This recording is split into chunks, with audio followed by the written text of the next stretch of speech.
act our age. Hey, shorties, don't be too naughty, and I will try my best. Hey, shorties, we've got this, y'all. Tonight will be professional.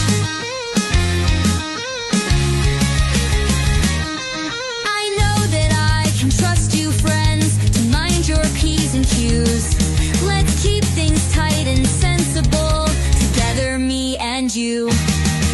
Hey, shorties, don't be too naughty, and I will try my best.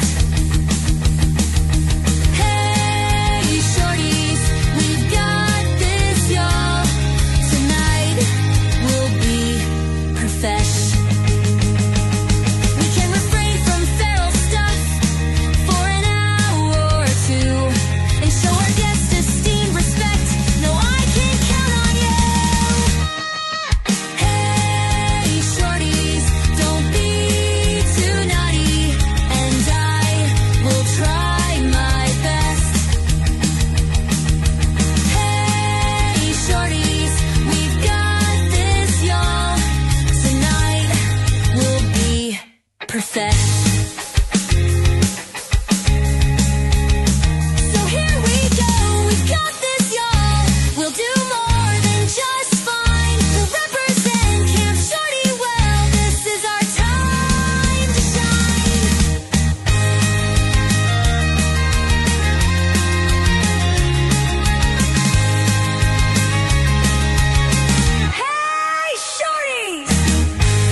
Hey, shorties, we have a new intro for when we have company at Camp Shorty, and we certainly have company tonight, and not just these two dingleberries. Hang on, let me pull out my trusty pig's ears.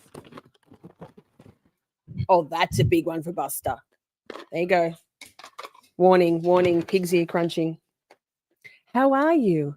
How are you, Steph? Good to see you. Simmy? Shelly, G. Hey, what the fuck? So a new intro this week. Not all the time, just for when we have company, Nick, that doesn't have any of the swears in it. Who else is here? Oh, Moonfox Studios, good to see you. Forrest Nelson, good afternoon, good evening, and good morning, sir. Hi, Colours. To clarify, Colours is still blue, much to her feigned protestations. She's actually all right with being a mod, so we're keeping her. Who else is here? Princey, hi, the highest esteem.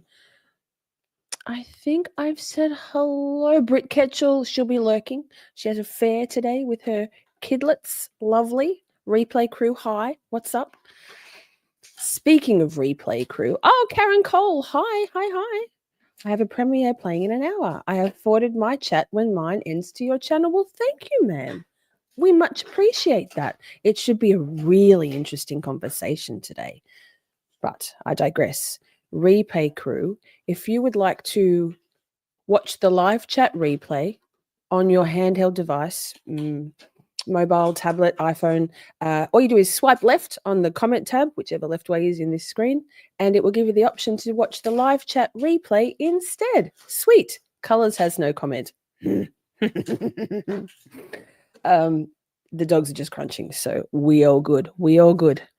Okay. Thank you, Princey, for popping that prompt up on the screen. Hi, Catherine from Arizona. Good to see you. Wait, let me change this background because that's our intro background. I don't want to terrify y'all, but we have a little bit of what's doing with Lori Vallow Daybell today. Here. Wait, let me put myself over here for a sec. Hi. Yikes. And there's there's the not burying the lead anymore. Joe Schmo, friend of the channel, and Salty Sleuth Investigates, also friend of the channel, are backstage.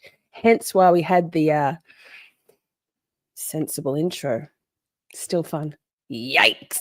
There's Shelley. I know, right? I know, right? I don't think it's worse than Donna Adelson, but maybe. Excuse me for coughing. Don't forget all anything to the channel, super chat, super stickers, etc. Go in the draw, which we'll draw tomorrow night from last weekend for a Miss Shorty merch t-shirt. Sweet. Cheryl with an S, hi. Good to see you. Anyway, Joe Schmo and Salty are very much the deep divers. And if you don't already subscribe to both channels, Joe just recently hit 1,000 subscribers. It's now 1,100 and something. So sky's the limit, Joe. Salty also around that number of subscribers. Salty has memberships. Psst, I'm a member. I dare say Joe's getting memberships any minute now too. Subscribe. There he is. Hi all. He's in chat. Sweet. Low light recovery. Hi. Good to see you. If you're new to the channel, that's my dogs crunching on some pig's ears just to keep them from being all up in my grill at the beginning. They may well still be a little bit, but this is a good thing. It will ease, I promise. So Joe and Schulte both been doing a lot of covering of Lori Vallow Daybell's progressing case over the last few years. Joe Schmo himself has been in court, boots on the ground, for I think all of Lori's pretrial motions hearings for jury selection, and will be in the courtroom next week when trial for the murder of her then husband, Charles Vallow, begins in Arizona. Salty does a lot of document reading also, and covering of many cases, both true crime channels, very much in our wheelhouse. Love both channels. Basically just only watch Salty and Joe Schmo these days, and that's me, and some trial stuff. So is that enough of an intro? Hey, it's only 7 minutes. That's pretty good for me. I'm going to bring up first Mr. Schmo, but wait, pause. This and hi, Joe. Good to see you. Hi, Miss Shorty. Good to see you too.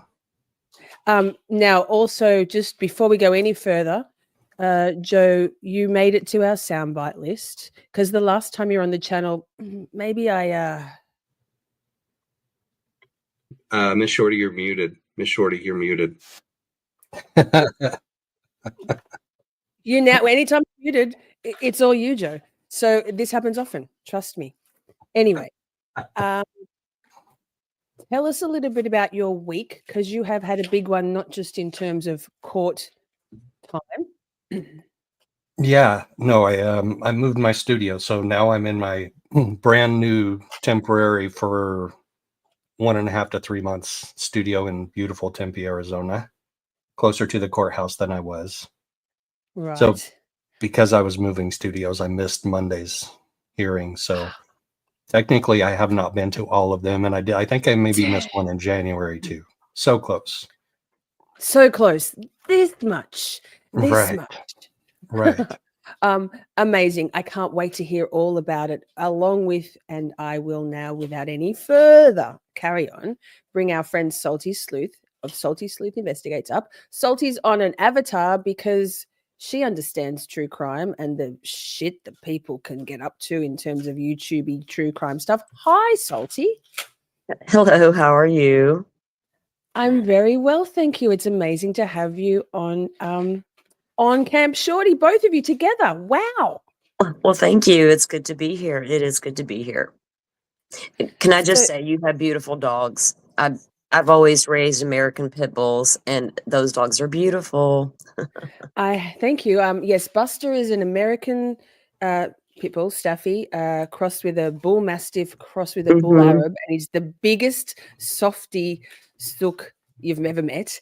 Poppy is half English Staffy, so the short size bulldog, pit bull, crossed with like that mother was a blue purebred, and the father Poppy's father was a purebred black Labrador, so she is Oh extremely no, enthusiastic. She that's is quite the always- mix.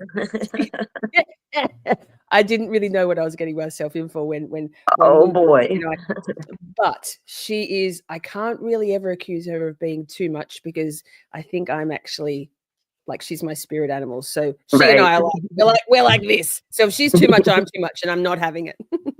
There So you they'll go. pop up. There you go. So Salty, you've been following Lori Vallow Daybell, her antics, her murderous antics for quite some time, yes?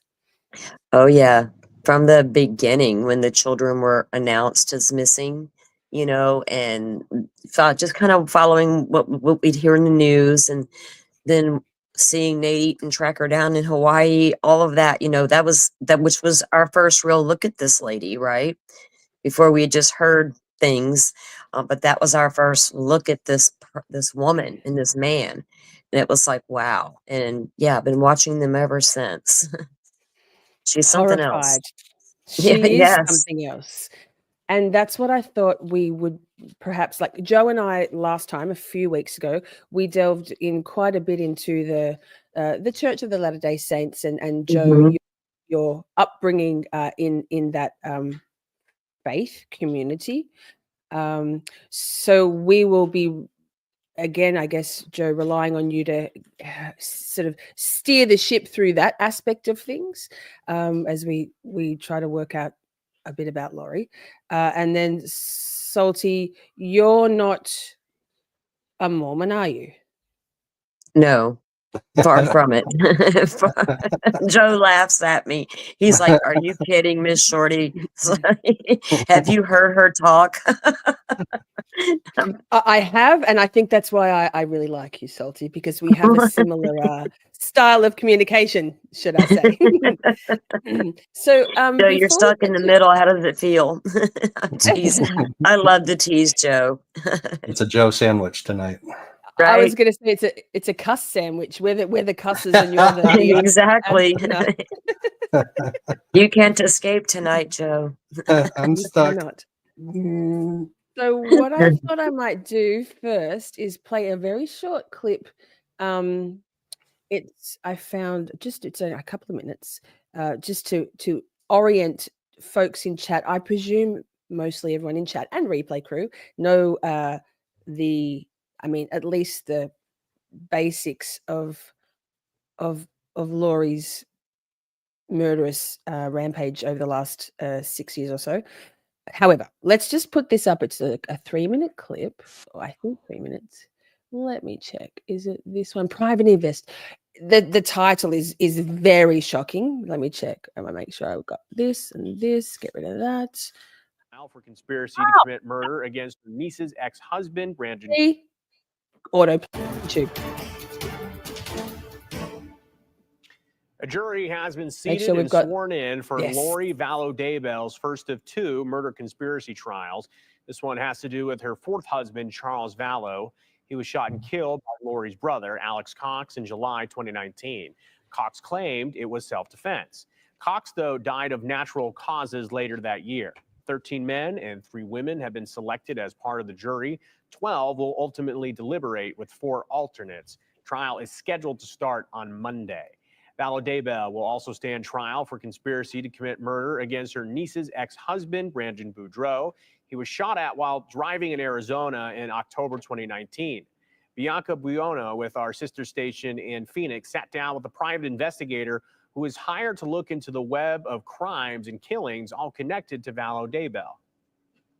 We didn't know where the next attack might come from. For 25 years, Rich Robertson has worked as a private investigator in Arizona, but he'll be hard-pressed to ever work a case like this one again. People were dying while I was investigating. In 2019, Robertson was contacted by Brandon Boudreaux, the now ex-husband of Lori Vallow Daybell's niece. Boudreaux had just been shot at, and from the beginning, he thought Lori Vallow Daybell had something to do with it. Her 2 children, JJ and Tylee, had recently disappeared. He felt that they were all related. He hired me to try to find where everybody went.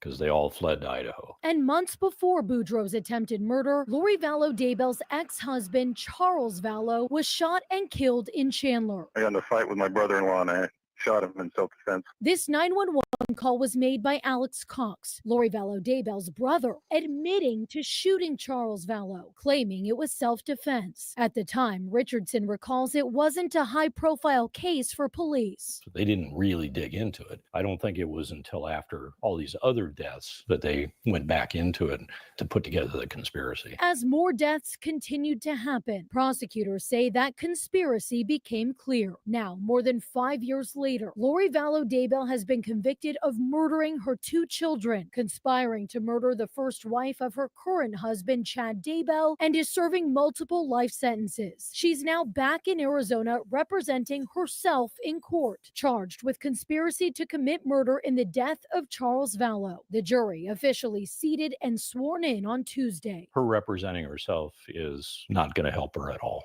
This trial is going to be a circus. During Robertson's time investigating this bizarre and tragic case, most of his questions have been answered. But today, days away from the start of yet another trial, the biggest that remains is why. I'm not sure we've ever really gotten to the why, or it's certainly not a why that any of us can quite understand. We're all trying to come up with rational explanations for these irrational acts. I don't think we'll ever get there. Opening statements in the trial are set to begin on Monday, and once that trial wraps up, she will go right to trial again for conspiring to kill Brandon Boudreaux. We will be streaming the trial on KTVB Plus beginning Monday, and to watch KTVB Plus, you can download it on. Thank you, sir. So there's that. I see Low Light Recovery says, wow, I know nothing about this case. And then buckle up, says Shelley, buckle up, Low Light Recovery. So, Joe, I guess given that you have been in court for almost all the days in this particular trial proceedings, and we touched on this last time, but what's her demeanor, Lori, what's her demeanor been like to you as a casual observer, as a journalist, as a YouTuber? Well, it changes from hearing to hearing. Her demeanor changes from hearing to hearing. Like one time, the one you're going to show later, where she's granted the motion to represent herself. I mean, she came off as very well-spoken, intelligent, providing rational reasons why she should represent herself. And then we saw the one Monday night where she just went off and off and off and off. And then the next day, the one that I was at for jury selection, she was very demure and soft-spoken on Tuesday morning.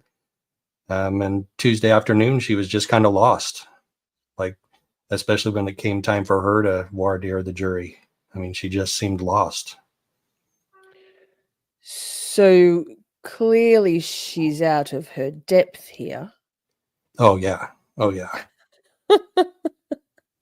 I wonder if she's tired already. Salty, what do you think about, what do you think about her representing herself just as a starting point for this? Because yikes. Yeah. I think with the jury questioning, with the reason her, because in my opinion, there's very specific ways to question jurors, right? They spend a lot of money on researching all of that, and that's why it takes so long, and they have each side can choose their jurors. I think she was lost as to really what to ask them. What would be good questions to ask these jurors pertaining to me, other than, do you know who I am? Do you think I'm pretty? I mean, being Lori. But I think that she was we're going to find times she's going to be lost, and there's going to be times I think she might surprise people, because she's been in prison for a long time with a lot of access to law libraries. She has a good art. The other day she had a decent argument, but I knew she wasn't going to be able to land it, but she was on the right track. So I don't know. So she had the right idea, but she had the right idea, but she couldn't land the plane, right? She doesn't know how to get right. Yeah. Yeah. Because the judge had to tell her like twice, I'm not going to give you legal advice. So she should have made a note of that and then later discuss that with her little team of attorneys there that they've appointed her. So that, yeah, she's in over Right. her head. So they've seated what was it? 10 men? Is it, was it Mm. 13? Out of 16, so you have 12 13 regulars. and 3 or 13 Yes, men, 13 3 men. women. Yes. Yeah. that's it. Yes. In Arizona, do they know that do the jurors know that they are going to be an alternate from the beginning, or is it a Yes. selection at Yeah. the end? They know who the 4 alternates are. Yeah. Interesting. I find Yeah. that an interesting way to go about it because it's human nature to go, I'm not Although gonna-" I read the minute entry that summarized that. They dropped that yesterday online, and I read that this morning, and it didn't say anything about alternates at all. So I could be wrong. They could just all not figure it out until the end, because there were a couple of people that did get seated that said that they might have a scheduling conflict towards the end of the trial, like the middle of May. This is scheduled to go through May 15th. And one of them said, I have a flight out of the country on May 15th. So the judge said, okay, well, if we get there when we get there, then we'll cross that bridge when we get to it. Yeah, because I can't remember if it was Karen Reed or Lori's case where they were going to wait to decide who the alternates were. But both cases, I'm trying, so I don't remember exactly which one it was. I'd have to look at that again as well, Joe. In Massachusetts, they select the alternates at the end. Okay. Judge Beverly Canoni marches to a whole different beat, and Yeah, there are kind of like Judge some Gall questions. over there. Yeah. Right. There are some questions. We in Camp Shorty have some questions about how many numbers were actually in the little ball barrel that they selected the alternates from. It's a whole thing. So let's not worry about what Karen Reed, because that's like it's the Canton Triangle. What was that, Joe? The other night we were cocktails, and Canton stories. Yes. Cocktails and cocktails. Yes, So a podcast apparently. And then we threw in Canton stories. Joe's like, that reminds me of Canton. I was like, oh my God, I got to write that down. So it's a good one. Yeah. A mouthful. Yes. You're So- way more schooled in Karen Reed than I am. I'm just playing catch up, honestly. Karen Reed is one of the cases I know a lot about. It's I guess I've got a few. Charlie and the Adelson family and the murder of Florida. The Tallahassee murder of Professor Dan Markell back in 2014. Yes. Karen Reed. But then I don't know nearly as much about lots of the cases you guys cover. So there you go. We will complement each other, I think. Absolutely. There you go. Hi, Sinead. Good to see you. Thanks for joining. Now, interestingly enough, though, before we go to Lori being granted or having no other option but to represent herself, and Joe, I keep calling it pro se, but in Arizona, it's pro per. It means the same thing. Yeah, pro per. Same. Yeah. Okay. So, but a year ago or so, Lori was actually, for a period of time, deemed incompetent even to stand trial as simply a defendant, right? Well, she was incompetent, I think, in Arizona for 10 months, and that kind of carried over to her Arizona case. They said she Idaho. needed to be evaluated. Yeah, Idaho. Yes, I'm sorry. Yeah. So when she got to Arizona, it kind of carried over, and they said that she needed to have an evaluation again. Sure. So what I thought it might be, because it's an interesting contrast, really, I thought we might play again another short clip from back then with Nate Eaton, because everybody loves Nate. Nate is great. Nate is great. Hi, Dizzy. Good to see you. Thanks for joining. Now, also, before we press play, I didn't know this, but probably everybody else did. Joe, Nate Eaton is actually a present member of the LDS Church, right? Yes.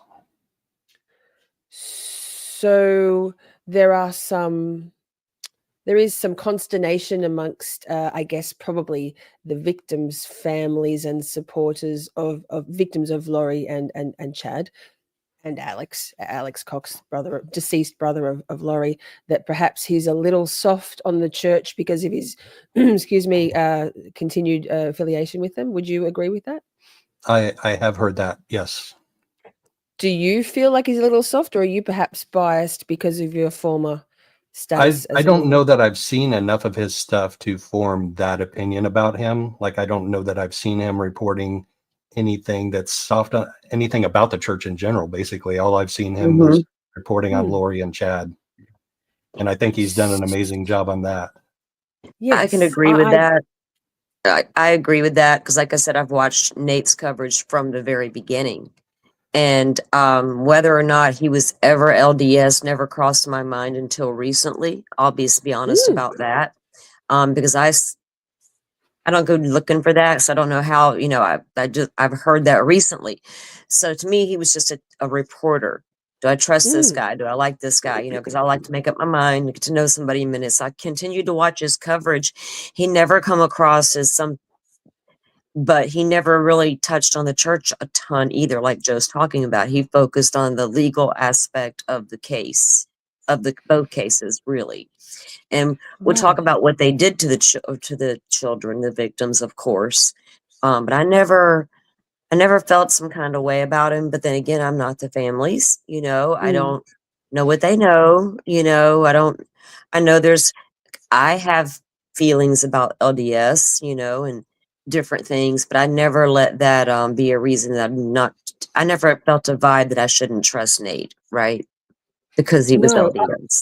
I agree. I haven't watched nearly as much of Nate's coverage as you both would have, but I was actually surprised when our Joe Schmo informed me that that Nate was actually a member of the LDS church. I was like, oh, really? I hadn't picked up on that at all, but perhaps I wasn't looking for it.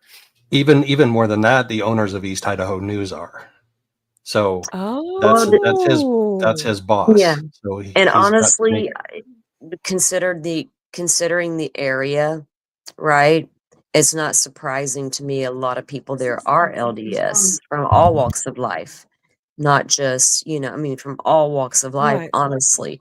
So you have to, I mean, I know there were police officers that were and weren't, you know, things of that nature. What are you going to do?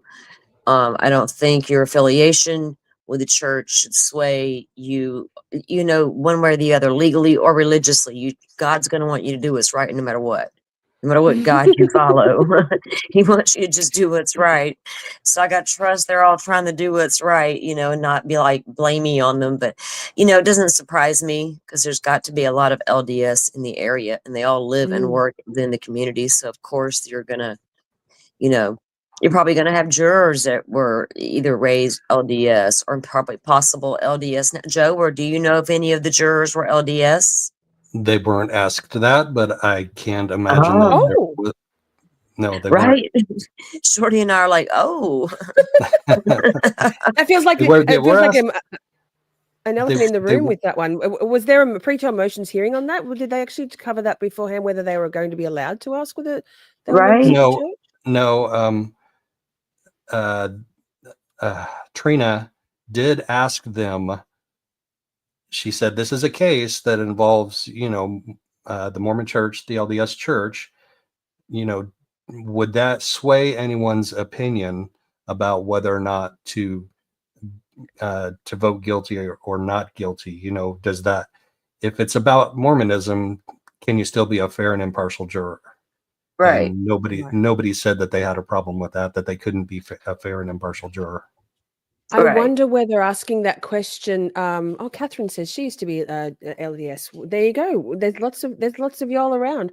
I wonder if it's a discrimination thing in terms of, I'm not sure about in the States your constitutional rights, but a bit like asking if maybe I don't. I'm just thinking out loud. But you know, perhaps to be discriminated against either way, just best not to ask it. I'm not sure. Yeah, because you may have some that are faithful followers, and some may have left the church and feel some kind of way about them. You know, and that would make them biased either way. You don't want that either. Mike has put it. Micah put it exactly how my brain thought I would maybe say it, but didn't. Right. That's how they have to ask Okay. it. Can't just outright ask if they're LDS, since religion is a protected class. This That's what is I was getting. true. Thank you so much, Micah. Mhm.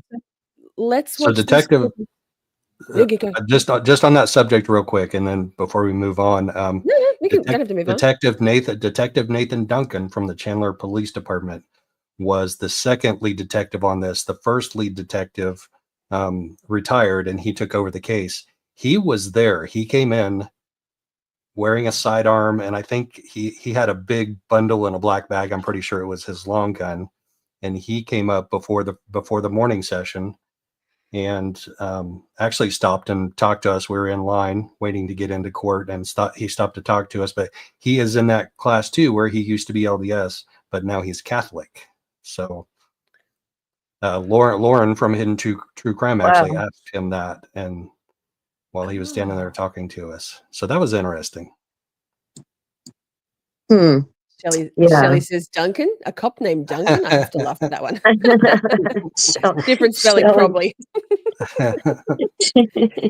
Is that Joe? Is that the detective that was in the interview room with Laurie? Were we watching that on your channel, Salty's channel? When was that? In the last week or so? There was an LDS. There was Salty, an LDS detective and a non-LDS detective in that. It was with Melanie. Melanie. It was Melanie's. Yes, Gibb. Yes, Melanie it was that Gibb? long.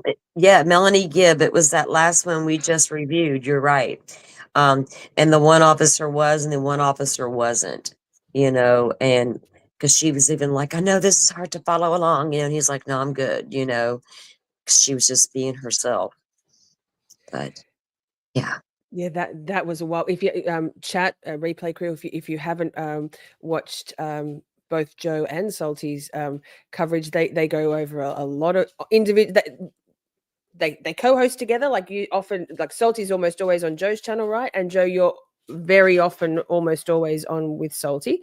And so there's a lot of crossover in their playlists, and but different, same but different, right? So if you want to know more, anybody, those are the two channels on both channels, you'll find the deepest of deep dives. It's so fascinating, and such great insights from you both because of your knowledge. Yeah, well, thank you. And to go back and review some of that stuff, especially for people who are just coming into the case maybe and don't know some of that backstory, they can see it, and then they understand when we speak of someone, they not only know the name, now they know Melanie Gibb, right? Now we all see what she was about, and she said interesting things in that interview that led me to look for other interesting things that I knew about. And so I'm working on some stuff for that, or probably the Sunday show. But there, even down to her niece, Melanie, her current husband, Ian, having to be the one to tell her, look, this aunt that you're obsessed with, that you love, I think she really is a whack job. I think she really did try to kill your ex-husband. I think I need to get you out of this cult you're in. And then he wears a wire for police, all that. There's a lot, the family dynamics alone.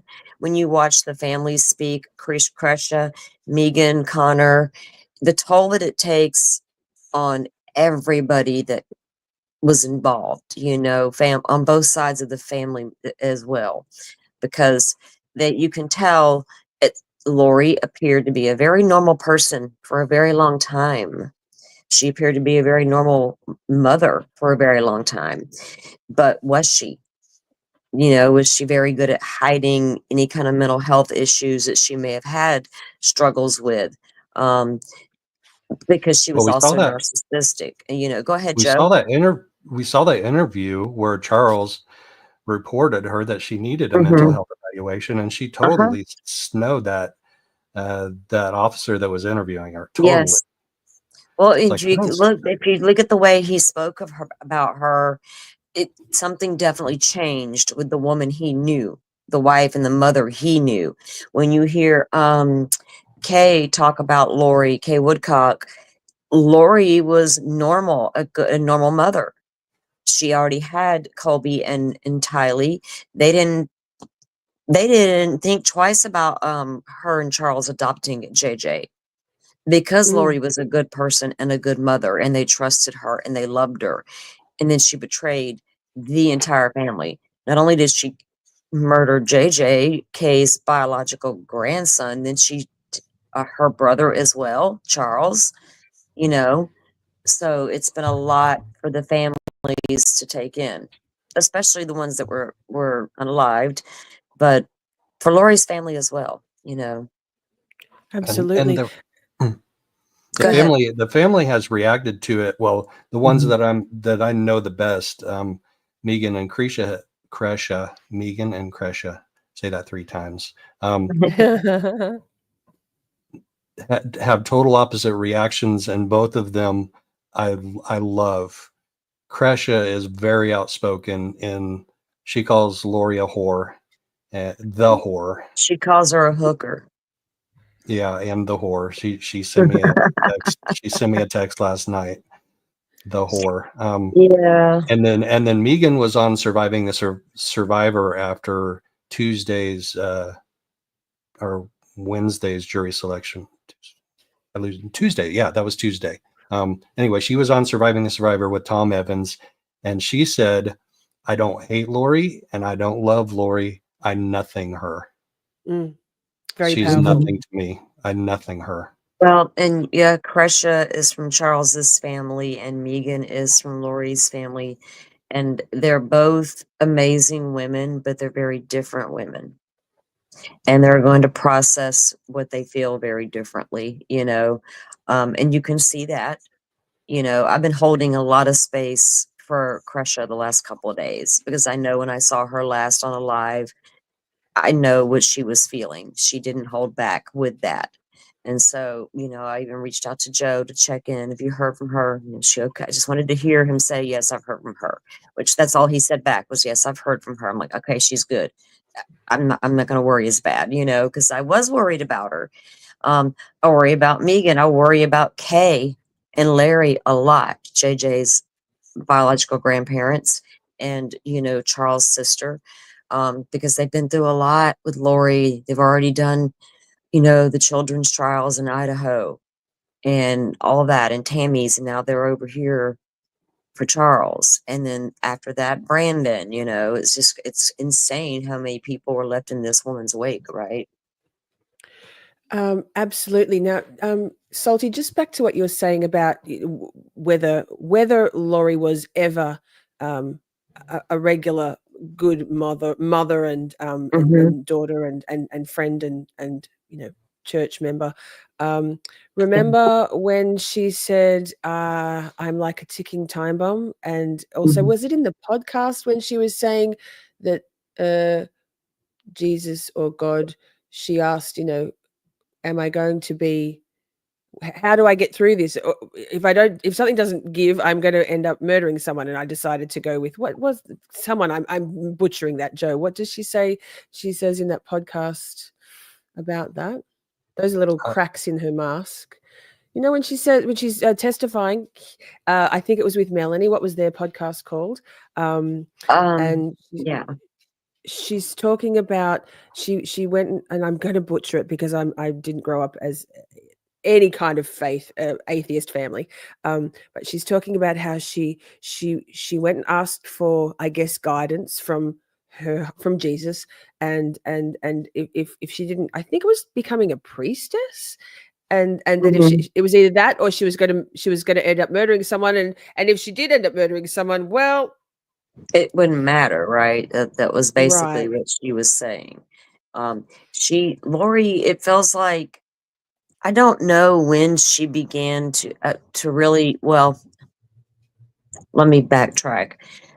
She was LDS, so was Charles, and there's nothing wrong with that, you know, but at some point she began to become interested in things outside their main teachings, I would say. And that's when she began to discover books and podcasts and all the things that she started consuming, which all led her to Chad Daybell. And by the time she got to Chad Daybell, Lori was on that track and on that path. And it was like the perfect storm when those two got together. She fed Right. everything he needed and vice versa. And so together they were a force to be reckoned with, basically. And look what they've thought about themselves. They're enough to fly off to Hawaii and sit in a hotel near a pool while the entire world, especially the US, is looking for your children, wondering where those children are at. And when we finally find out who you are, we see you're just frolicking out on the beach somewhere. It's like, lady, no. You know, it tells you a lot right there about their mentality. To me, it did with me. You know, something was different and I knew it. Something was off. That was not any kind of normal religion that I would, I'm going to say mainstream, but that, I guess, mainstream religion. You know, you got your LDS and your Catholic and your Baptist and whatever, the Methodist, so all the mainstream stuff.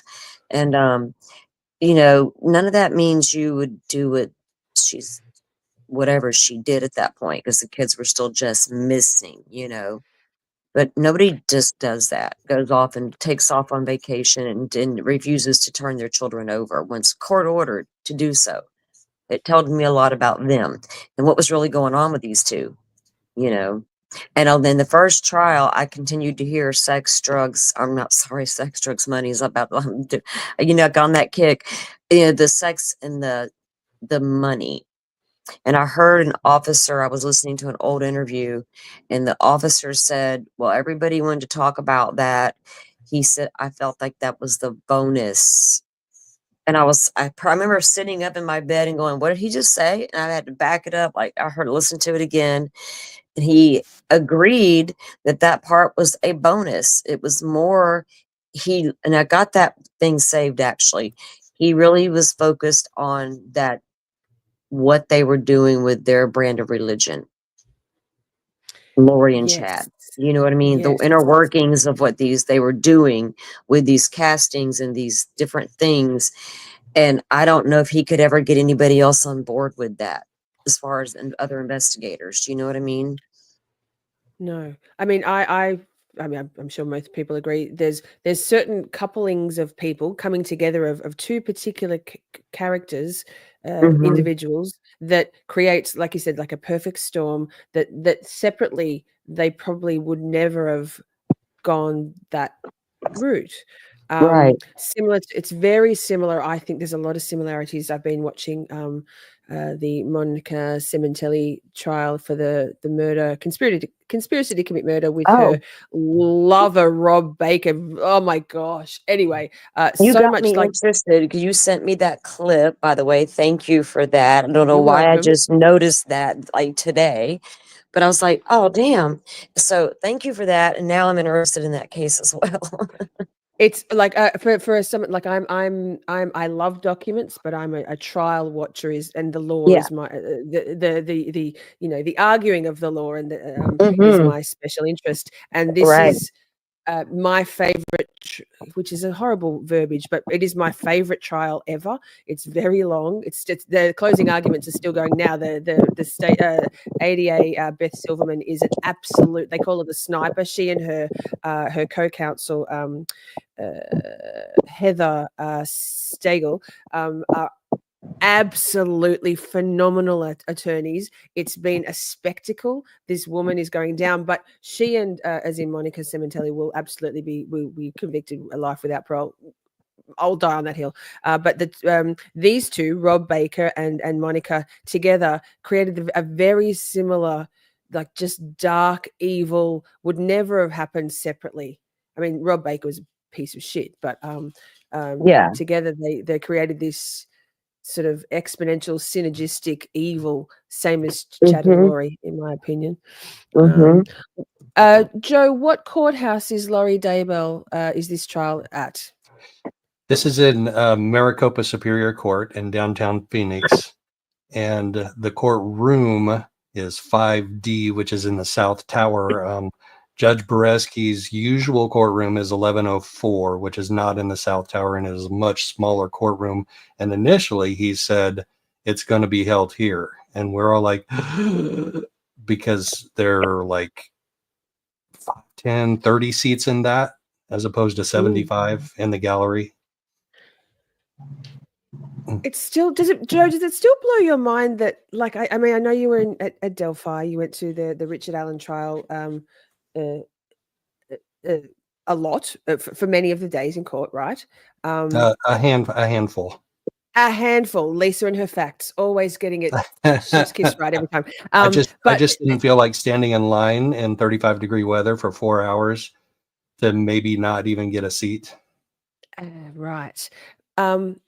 It's like, I guess also in Australia it's kind of different, but it's wild to me that, like, you, just a regular Joe Schmo, can be there in court with, like, these proceedings for this, internationally renowned alleged murderess or convicted murderess. And standing within 5 feet, I have stood within 5 feet of 2 convicted murderers. Yes, it's a little surreal, but it's actually, I'm kind of getting used to it. I'm going to have to find the next one after this.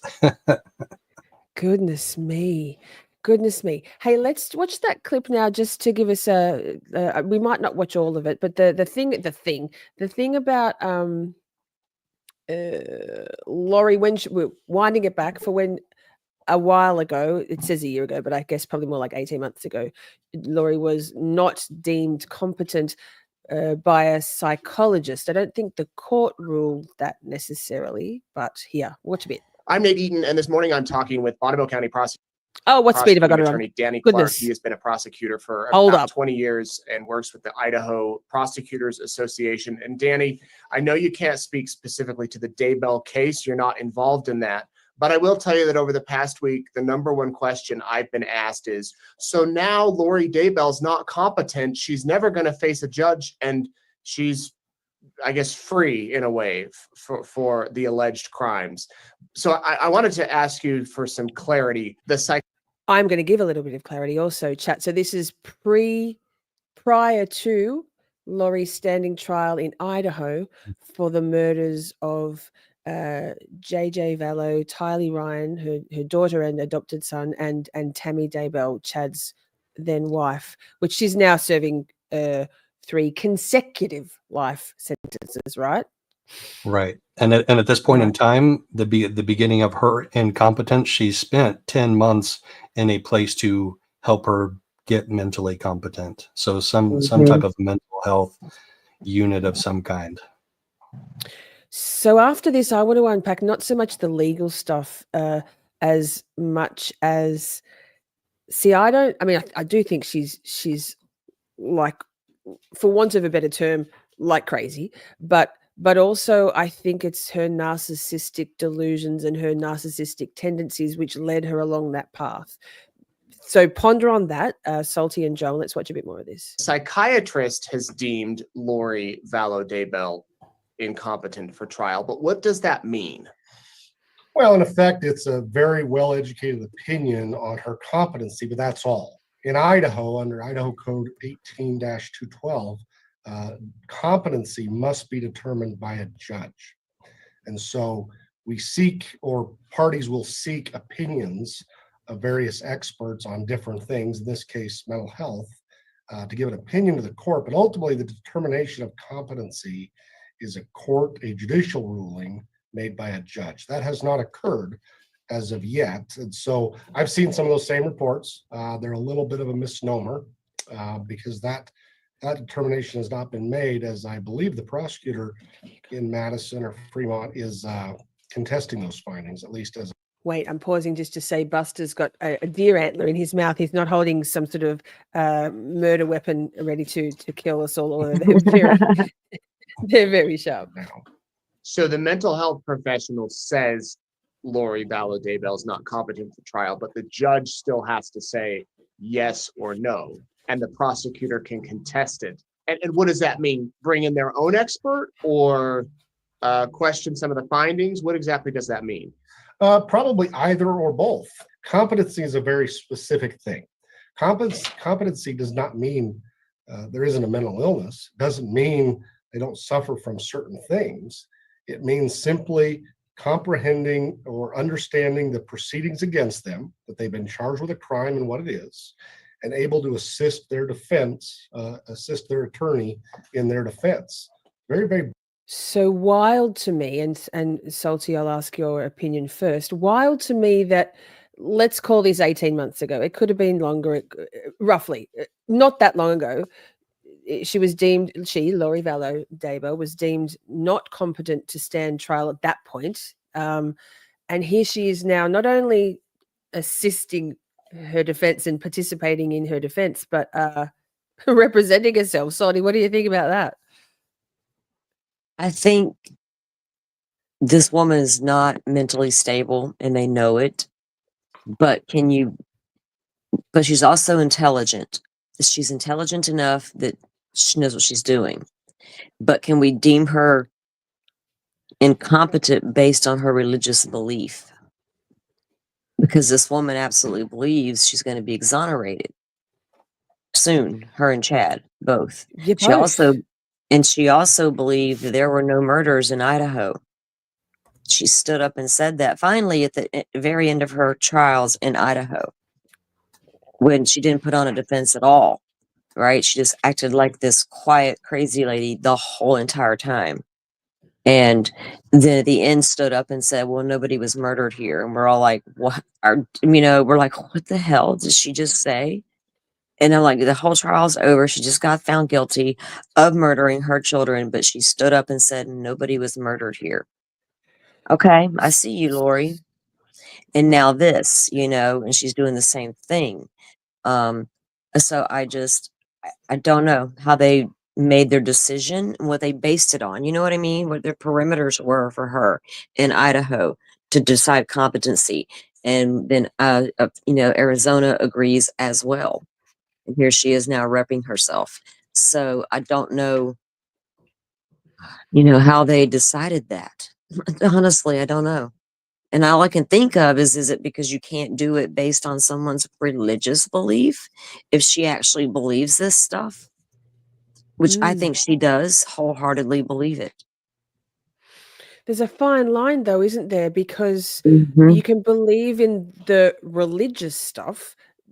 Millions and millions of people around the world do, billions, in their faith, whatever their faith may be. But it's the crazy shit, which is just so it's so nuanced. But then, is it nuanced? Because come on now, 33 reincarnations or whatever it is. Yeah, yeah, exactly. I mean, if you're sitting there telling this to the psych people who are evaluating you, if they're asking you about all of this stuff and you're telling them, and I feel like if she's telling them, she's in her mind, she's being honest and talking about her experience. Are they, I don't know I would love to see those reports, honestly, the psychiatric reports on Lori, the evaluations, the questions and the answers. I would love to see that one day. It intrigues me a lot. With her. Is that Joe, do you know, is that stuff, or Salty, is that HIPAA protected? Oh, absolutely. Probably. Absolutely. So we'll never know that until probably ever. No. Right. Not unless, it gets leaked somewhere or ends up in a book somewhere. I don't know. Or a judge orders it released, but I can't see that ever happening. I don't know a reason that a judge would ever do that. Yeah, because it also that would set a precedent. Once you open that door to violating someone's privacy, even Lori Vallow Daybell's privacy for her medical, right? Yeah. So, because to my mind, maintaining that level of religious fever and belief in some. Again, no shade on religious beliefs. I have my own religious beliefs, but to believe in the really far end of the spectrum in terms of reality can't be easy on the brain, because the brain isn't designed to push those boundaries forever. That can only affect one's mental and brain chemistry. What do you think, Joe?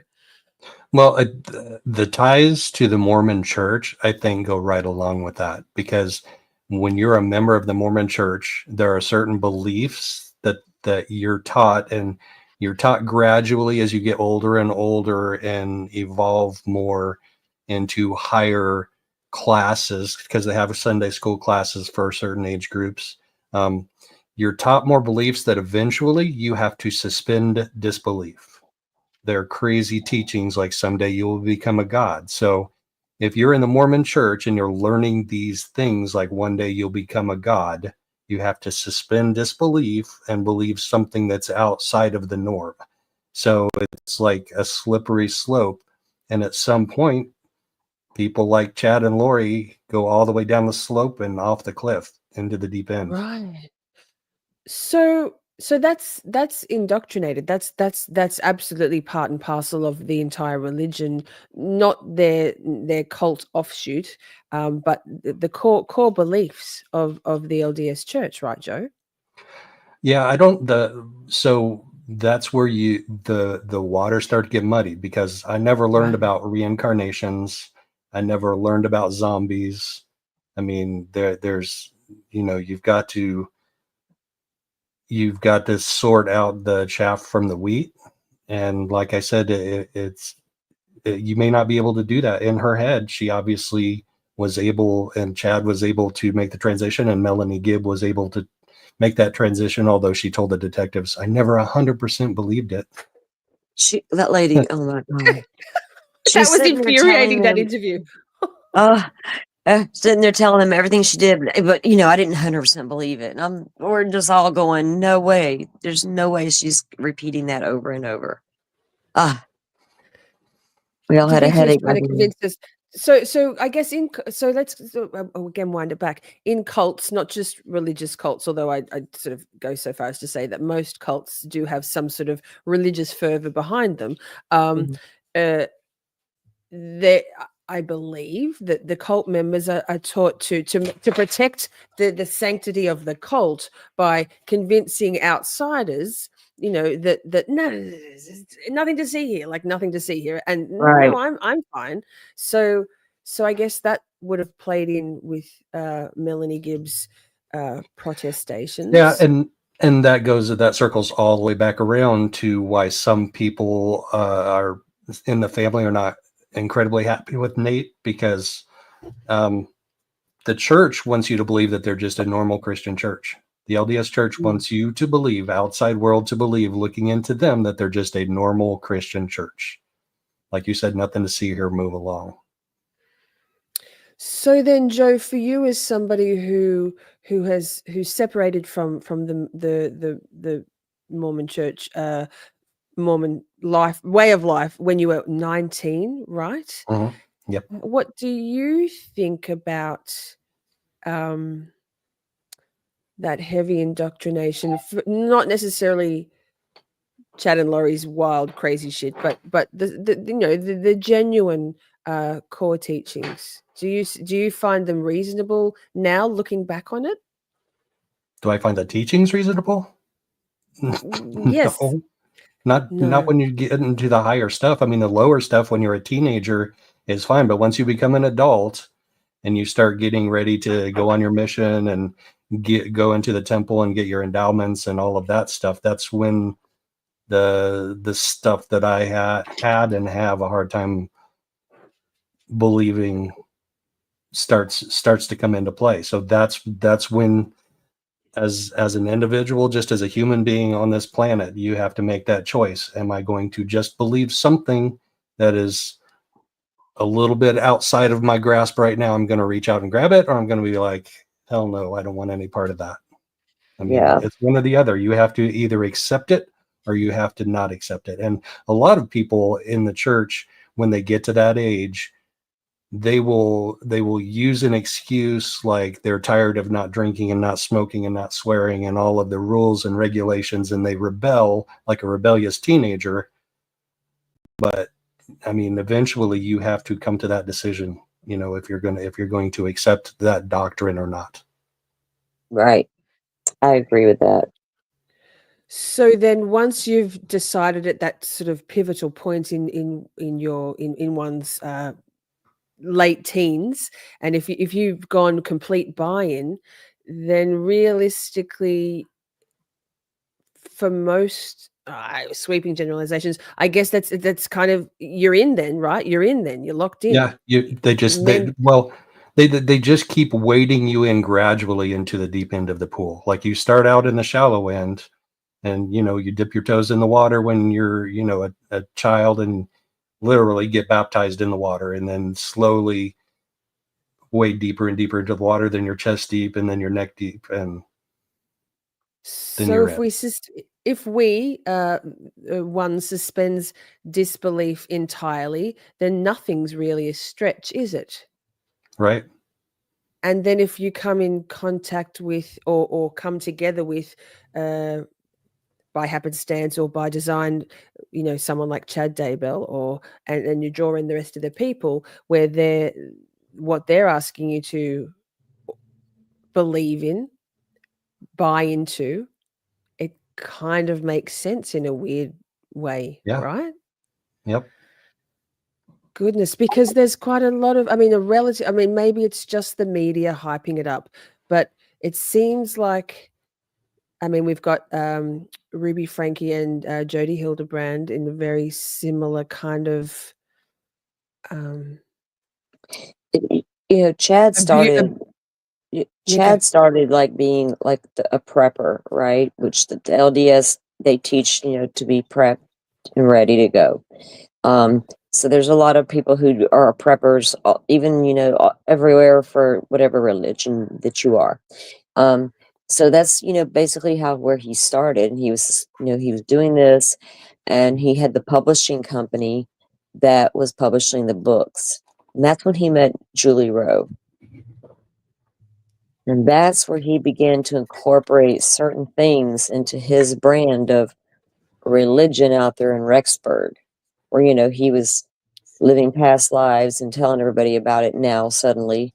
And you can see what he started to incorporate. And the other day when that interview with Melanie, when she was talking about some of the things that her and Zulema and the other girls were sitting there doing, and they were getting ready to do their first casting, and they were all talking about what to do, some of the things she said, I automatically knew they didn't know what they were talking about completely, right? And I was like, man. So that led me down a little bit of a rabbit hole, and I did a little more research, and I was like, it started really coming together more. And so when they began to incorporate the portals and all the things that they were doing, it just escalated. And Melanie bought it all, hook, line, and sinker. I think we can all conclude that from the interview just by watching that one, right? And Joe and I have watched several with Melanie, and she's quite a character. And I don't know, because in the beginning, Lori had asked her to tell, say you have JJ. She's like, well, what do you mean tell them I have JJ? Where is JJ? And then she bought whatever story Lori came up with. And, at some point she decided to save herself, it feels like, and start saying, oh, well, I didn't 100% believe any of this, but here's what I know, right? Now, is that what saved her? Do you know what I mean? Because, I don't know. It feels like, I think a lot of people agree that she had more charges. You know what I'm saying? So yes. So, but with Melanie, that's an interesting thing because going back to that suspending disbelief and complete buy-in on whatever's sort of delivered to you on the proverbial platter, the fact that I mean, there's speculation that Melanie Gibb was there for the murder of JJ, right? There's a lot of speculation about Melanie out there, and when I watch her in interviews, just watching her talk, some people thought the other day that when I had her on Fast Speed, that was her normal talk, because we sped her up a little bit. But if you watch her, just because I don't do a lot of that body language stuff, but just watching this woman, I don't even feel like she's trying to work nobody. She's just, that's her blabby. You know what I mean? She's real talkative, and they sit back and they let her talk. And then you kind of see that good cop, bad cop thing a little bit with that one LDS guy versus that was real open with her and was real talkative to her and understood all the things. And you had that one, and I watched the way he eyeballed even the other officer and how the other officer interrupted him a couple of times. The LDS officer interrupted the non-LDS officer twice during a good line of questioning. And I was like, damn it, why did he do that? I had Yes. questions at that point. But Yeah. Melanie's crazy is completely different than Lori's. I mean, yeah, you're right.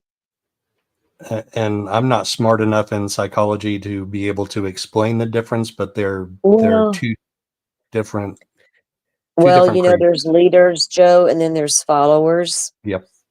And Lori is a leader, and Melanie's a follower. Bingo. And Bingo. Melanie was already into the prepping and the different LDS stuff, and then she got hooked up with the podcast and all the things, and and just like the Melanie Pulowski, Lori's niece, she bought into it all as well.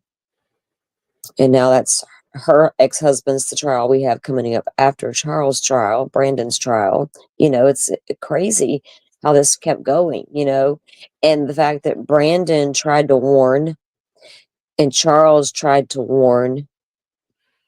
JJ and Tylee were kids that never had a chance. So they were just having to go along with whatever mom said and did. Even if mom was feeding them a lot of bullshit, like she did with Tylee, I think, with Charles, right? Charles is bad now. Charles hates us, blah, blah, blah, blah. Whatever she had to do to manipulate Tylee to make her hate Charles, she did it. And because when you listen to Colby talk about the situation, that's not the Charles that he recalls. He recalls a different Charles that was good to him and Tylee. Yes. You know what I'm saying? So you put that together with the way Lori speaks about the situation, and it's obvious to me, knowing Lori, it appears to me that's what she did. She manipulated her own damn daughter to get her way, turn her against Charles, which also just escalated whatever happened that morning in the townhouse, right? With Tylee coming out with the bat to defend her mom against mean Charles. Do you know what I'm saying? Poor child was used. That's crazy. Absolutely. I think also Colby Ryan in one of his live streams talked about the fact that Tylee was quite a spirited young woman and probably was pushing back a little bit as she got to those years that Joe you've spoken about.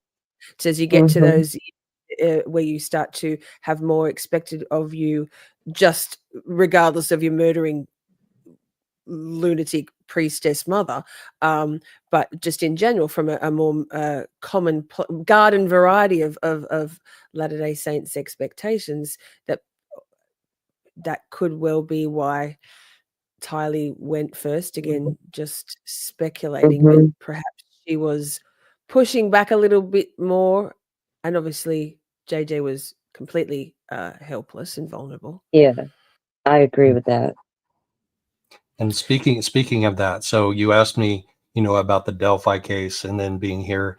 And honestly, those both were just kind of coincidences because I'm from Lafayette, Indiana, and I had just lost Charlie. And when I got back from Florida, I was just like, I need to go do something to just take my mind off of my pain. So I went to the third of those 3-day hearings, and then and it was a good distraction for me. So then that's when I went to a couple more days and I started looking at the case. I went out there to the Monon High Bridge, but the bottom line is looking for justice for Abby and Libby.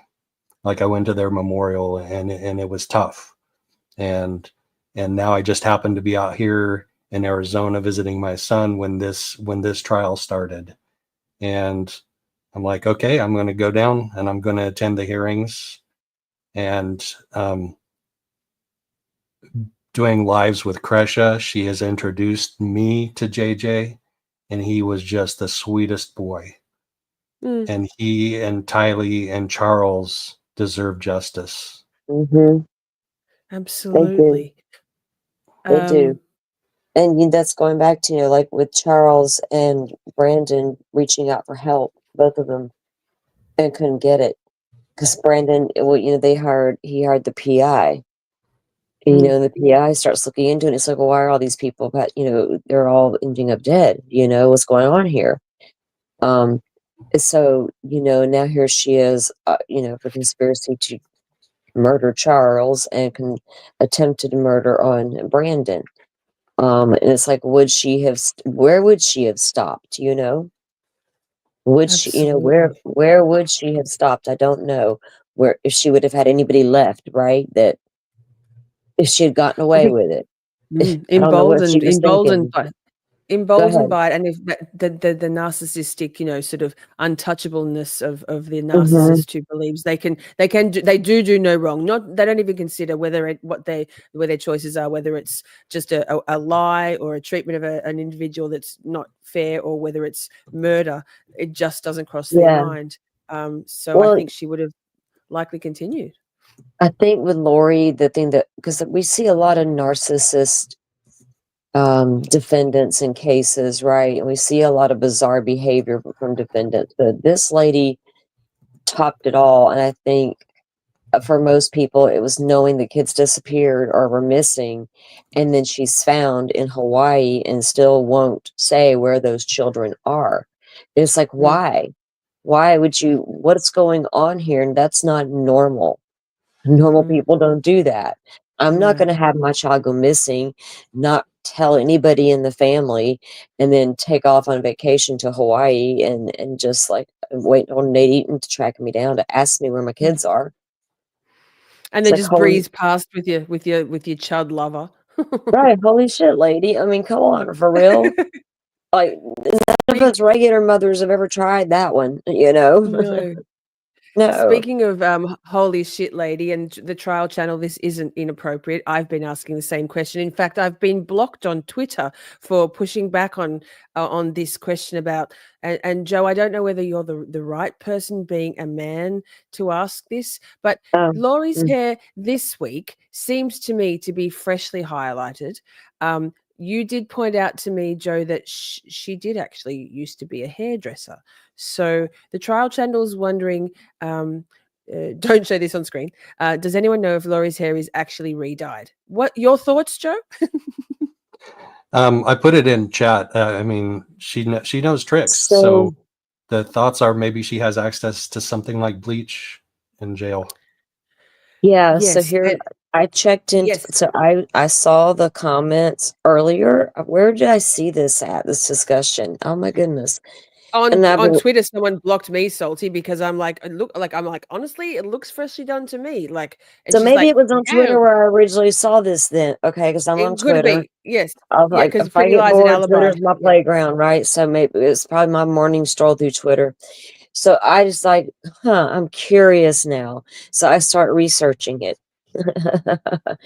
about what's available to you in prison, in county jails, and vice versa. I know you can get haircuts in county jails, right? But how far do we go here? What are we talking? So depends upon the county, and it depends upon the state prison. Like some places will have cosmetology, like the prisons, for instance, will have cosmetology schools. So inmates could go in there and have certain things done, but minor. Then on the county level, I think it was just like your basic haircuts. Like you couldn't get the hair coloring or any of that stuff. So it's pretty interesting to read because different prisons in different states have different options available to the prisoners. And but yeah, so it is available in some places, but mostly in prison. But she's in county jail. So, but she's if in Lori county had jail, access, right? if she had access to bleach, and she used to be a hairdresser or is a Mhm. hairdresser by trade, I'm sure she can do the foil thing and make Yeah, it look 'cause pretty good just with bleach. you know what? Yikes. Those girls in jail are very crafty, and that's what prompted my search was what could they do in jail to create hair dye. And when I searched that is when the search popped up about the salons or beauty shops or whatever you want to call them in the prison system. I was like, for real? So that led to that. But that's how it started. Was what are they doing in jail? Because I know that these girls I've talked to a couple of girls I interviewed a long time ago about life in the county jail, right? And I was surprised at the stuff they can do in jail, what they do it with, you know, how they come up with even their makeup. So I was like, Yes. what the hell are they doing? So that's what led to my Google search. What are they doing in the county to dye their damn hair with? Because now I wanted to know, but I don't know now. I don't know either, unless she's doing it. But to have direct access to bleach, you're not going to have it, because Yeah, I they're guess like, yes. yeah, there's like a cleaning crew thingy. You have to sign up. I don't know how it works, but you don't have direct access to all of that so easily that you can just go dye your hair in the bathroom with it. Do you know what I'm saying? Yeah, I that's wonder why I if said there, I, bleach or yes. something. I wonder if there's are there blue Jolly Ranchers or blue Kool-Aid? Because if it was brassy and now it's more platinum, she may well Yeah, have just because rinsed it through with. right. A lot of times they'll streak their hair with like the blue Kool-Aid, like you're saying. So is there something like, I don't know, is she using some sort of tea or coffee to stain her hair? I don't know what she's doing. Look, we're It's all been going a to bit critique loaded Lori's potential. hair from day to day during the trial. Joe, we expect live tweet updates on Lori's hair every morning. Daily hair report of Lori Vallow. 100%. So I'm on just it. sidebar, also the trial channel Salty is who I've been watching the Monica Semintelli trial through. Amazing. The trial channel edits down, defluffs and timestamps everything in a playlist all in order, like 10 chef's kiss. I visited the but channel earlier when I followed with the link you sent me. So yeah, I did. I yes, liked what I saw there. So yes. very labor intensive, but just Yeah. on Monica Semintelli, I still saw she still had grays the other day, and one of the we'll go back to Lori, but one of the witnesses was like, "Oh, girl, you look different." And why you've changed or something, and Monica's like, they go, because she does look much older. It's been 7 years since her arrest, but 8 years almost. But Yeah, yes, it's that's always nice crazy. to see that the beauties who rest on their beautiful laurels their entire life and feel like the, pardon my French, but the pussy power will get them everywhere in life. Yes. To see them, maybe looking a little ragged, where perhaps that Right. that the shimmer has worn off a little, right? Right. Exactly. It's finally getting a taste of their own medicine, so to speak. So careful what you wish for, honey. Right. Now, Catherine asks, is she in general population? Joe, No, she's in county jail, right? Yeah, she's in Maricopa County Jail, and she's in lockdown 23 hours a day. So And that Joe, 1 that's hour like she gets to go get exercise. 1 hour. that's like one of the largest county jails in the country. Is Maricopa County. It's big. She's I learned probably that lucky that on she's lockdown, because they were always at the Maricopa County Jail, and you're like, why are they always there? So I researched it one night because I was bored, and lo and behold, it's like the largest county jail in the country and all this stuff. And I was like, well, damn, they got a lot of people in that jail, So I would imagine they probably do have the facilities to house someone like her. Shelley says, I want a direct text from Joe Schmo if they shock her. If there's any Taylor Shabazz, I don't think This is shenanigans. breaking news, Joe Schmo. Breaking news. Shockwave. The shockwave heard around the world. So that's a good segue into Joe. Shall we play the clip you sent through of Lori and her her granting of her ability to represent herself? Hang on, let me get myself sorted here. What do we do here? Every time. I've been doing this for almost a year, Joe, and I still like, what do I do here? What do I do here? And also, Joe, I felt your pain when you weren't getting audio through on your video clips. I'm so glad you've managed to problem solve the shit out of that one, because oh my goodness, you poor thing, so stressful. All right, here we go. So this is we'll play this. Tell me when you want me to pause, Joe.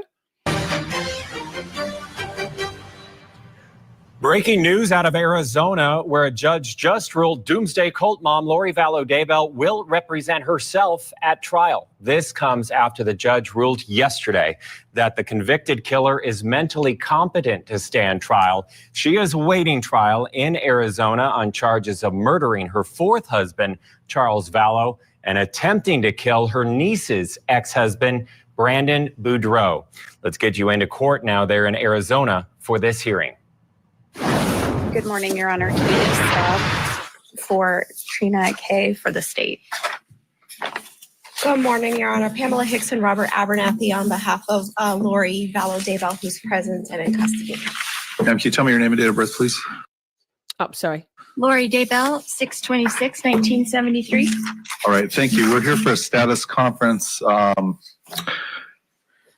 You've been found competent by two separate healthcare providers.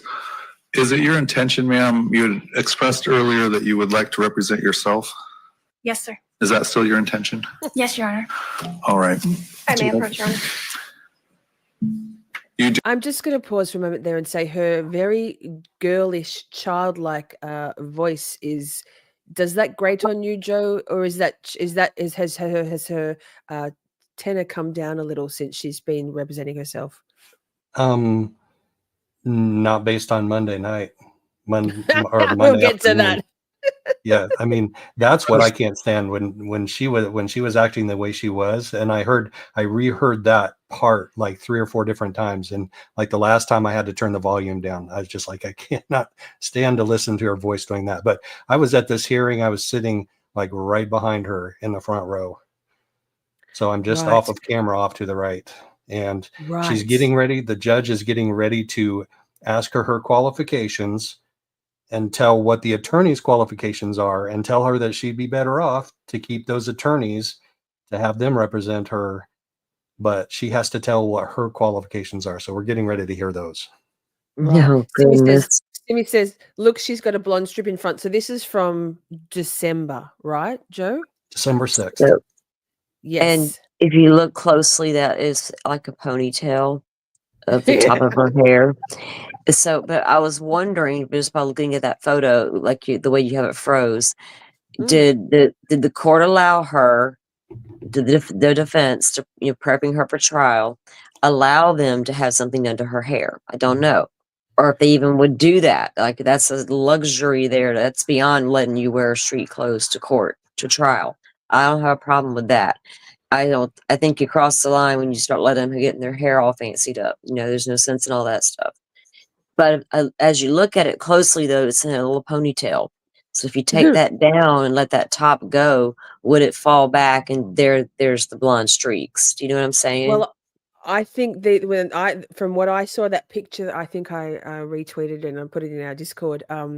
The picture where she was caught, like looking through her glasses, and she's turning towards the camera, and there's only this much of her face, and you can see the foils all along her part line, with about half an inch or a third to a half of an inch of regrowth, which says to me they're a couple of weeks old. And this is what someone blocked me over. Max, a couple of weeks old, max, right?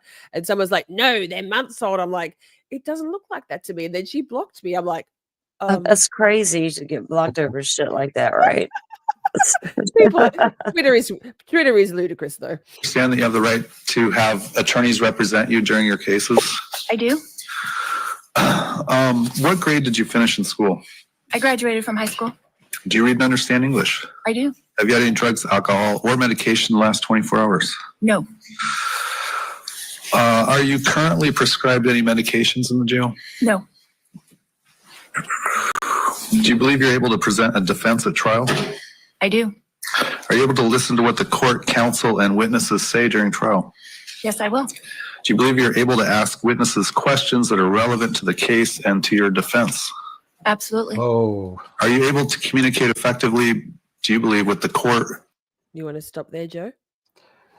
Are you able to ask questions that are relevant to the case?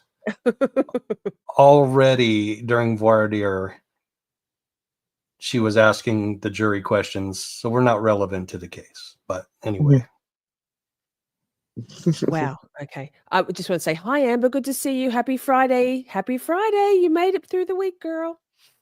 counsel, opposing counsel, and the jury? I do. I will make a finding that in court you do appear to act appropriately, speak appropriately, and communicate appropriately. Have you ever represented yourself before? You want to go there as well, Joe? Are you able to act appropriately? We'll see how she acted we- Monday night in a later clip, right? Yes. Not yet. I do have a waiver form, one for each of your cases. You've gone over that waiver form with your attorneys. I did. You understand the waiver forms. I did. You have the right to an attorney. If you can't afford an attorney, I would appoint one to represent you. The attorney would represent you at all critical stages of the case, including before trial, at trial, and if you're found guilty at sentencing. Do you understand that? I do. An attorney can be of great value and assistance in criminal cases. I'm going to pause for a minute there and say I don't think she, from the way she said I do to that last one, given that she fully believes that she and Chad will not only be exonerated but be walking free, I think she's the tone of her voice there when she said I do is like she's like, I know something you all don't know. Like this is all irrelevant because I'm going to walk free anyway. What do you think, Salty? I agree. I mean, she it's almost like she's going to say she doesn't choose. I don't think she's really got a whole defense prepared at all. She didn't have one in Idaho. Even with attorneys, you know, she still didn't have a defense. And she really wouldn't help them even give her a defense. And they complained about that in Idaho. Like get it on the record and everything. And so here, you know, it's like, does she believe that's going to happen? That she saw how that turned out for her in Idaho, having faith like that. You know what I mean? So does she think that she'll get convicted? And it's okay that somewhere in the middle of Brandon's trial that she'll be exonerated. I just don't know where the woman's coming from anymore. You know what I mean? What she's thinking here. I don't even know what kind of defense she could put on for herself. Colors Flight says Jesus told her to have a speedy trial and represent herself. It'll all be okay. Yeah, I mean, the best defense you have is that was between my brother and my husband. He said what happened. I was not even, you know, I came around the corner and that's what I saw. That's your only defense. Unless there's text messages, right? Between Lori and her brother. Exactly. Communications between Lori and her brother discussing the matter. Do you know what I mean? That's damaging evidence right there. How will Lori attack that? How will she, how will defense attorney Lori attack that? You know what I mean? Right. There's also it was the 40-minute or so gap between the actual shooting incident of Charles Vallow and the calling of 911. Yeah. I think it was 43 minutes. Yeah. But yeah, what's up with that? If it was a self-defense move, and you know, if I'm telling you right now, that was my family, my brother, my husband, my situation that occurs, and it's a self-defense thing just happened, or whatever it just happened. 911's getting called immediately. The kids may get rushed outside to the car to wait, you know, and get them out of the house, but that's as far as it's going. But no, she gets in the car and takes off to Burger King, takes JJ to school, goes and gets her flip-flops from the Walgreens, then goes back. And for what was her brother doing for those 43 minutes? Standing there watching Charles, looking. I mean, what was he doing? What was he doing? Tending to his heavily wounded head from that insane whack of the baseball bat from minor league baseballer Charles Vallow. Okay, right. So I did confirm with Kay that Charles was left-handed. And like she said, she's like, you know, he was a baseball player. She's like, he wouldn't. I was like, I know, you don't even have to explain it. I just wanted confirmation he was left-handed. Let's put it that way. And she gave it to me. Took her a minute to get back to me, but she did. So thank you for that, Kay. But yeah, so I don't think that Charles did that, right? Did Lori do it? Oh, good question. Did they Excuse fingerprint me. that bat? Was it just Tylee's prints? Because they claimed Tylee had the bat. And Charles And then, took the bat. right. Tylee Yep. confirmed she had the bat. Charles took the bat. So you're going to find those two fingerprints on the bat. Did Exactly. Alex Simi said, claim to pick up the bat at some point? Right? Did they fingerprint that bat at all? Was Lori's on that damn thing? I want to know. Well, so we this saw is the what we're going to detective. find out, isn't it? We saw the detective interviewed on TV at the very beginning of this, and he said at the time it wasn't a quote unquote high profile case, and they didn't dig into it very deeply. I'm like, why the hell not? Why the hell did they not? Right? Why would that make? Speaking Why of- would that matter? Yeah. So I wonder if we'll find out. I mean, I'm sure we will through the progression of this trial, how good the investigation actually was in terms of answering those questions. This is what for both the fact finders, the jurors, but also for us, the peanut gallery, watching along after years of like what actually happened. What will the evidence show? So very interesting. I can tell you how the family feels about that investigation. Right. Yeah. Yes. Not good. One star, 0 stars. Yeah, something like that. Cases. There are serious disadvantages and dangers to representing yourself. Can you just tell me a little bit why you want to represent yourself? Yes, Your Honor. For the past 5 years that I've been incarcerated, I have taken upon myself to study case law and criminal rules of procedure in the state of Idaho and Arizona, as well as federally. Prior to that, for the last 10 years, prior to my incarceration, I did study procedure in family law, and I have real trial experience. I have participated in 3 different full trials from beginning. Is she talking about her own trials? Yes. Wait, what? Yeah. Oh, Yes. She's taken all this legal experience she's gained by going to their own prison provided law school, and her experience comes from her own 3 trials. That's a unique perspective, isn't it? I guess. Yeah, I guess so. It's funny she mentioned studying 10 years of family law before she ever unalived members of her family. She studied quote unquote family law, which has nothing to do with criminal law. But it's also funny that in her voir dire, the only really question that she had that was specific was about blended families and difficult family dynamics. So that's right up her alley. She's talking about families, but that doesn't get you off of a conspiracy to commit murder charge. No. Beginning to end. In family court? 1 in family court, 2 in criminal court, 1 bench trial and 1 jury trial. Okay. You understand that you have 2 separate cases here. On each of these cases, if you're found guilty at trial, you'd be facing a sentence of up to life in prison with the possibility of parole after 25 years. Yes, I'm well aware of that. And you understand? She's like, it doesn't matter. Jesus loves me best. I wonder if when she's convicted of this crime, let's just for the sake of the argument, whether this judge will tack it on to the end of her existing 3 consecutive life sentences. Do we know? Is this how it works? That's up to the judge, whether he says consecutive or what's Yes, the she'll other go back to Idaho once this conviction is serve out her. Yeah. Right. Right. Yeah, So if if she's the found other- guilty.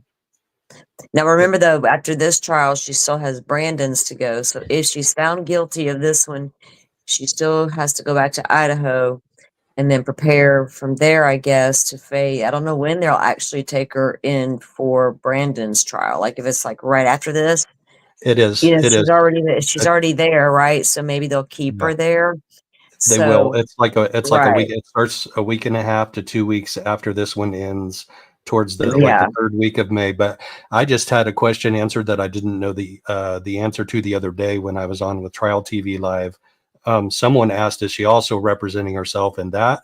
And I heard just a few minutes ago, the judge said, I have waiver forms for both of your cases. So yes, she will be representing herself in Brandon's case also.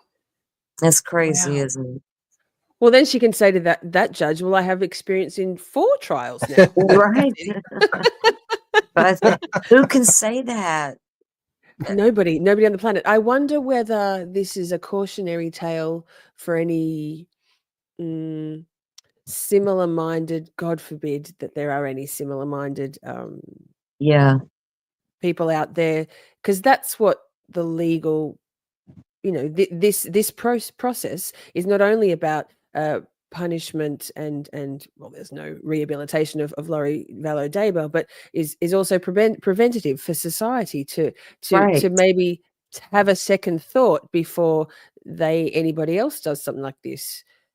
I say Yikes. that a lot too, because I say that even in the Madeline Soto case when I talk about her case, because there was a ton of red flags about that man that should have been noticed. And I think, parents should recognize red flags, right? And people in general.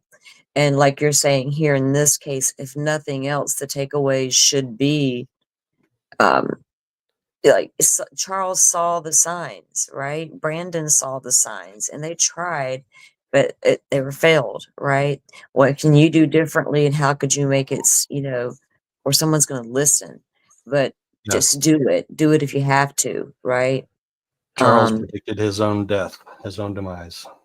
Yeah, he did. Unfortunately, I know, even looking back at the videos of Charles interacting with the authorities, and you could tell the honesty in the man's voice.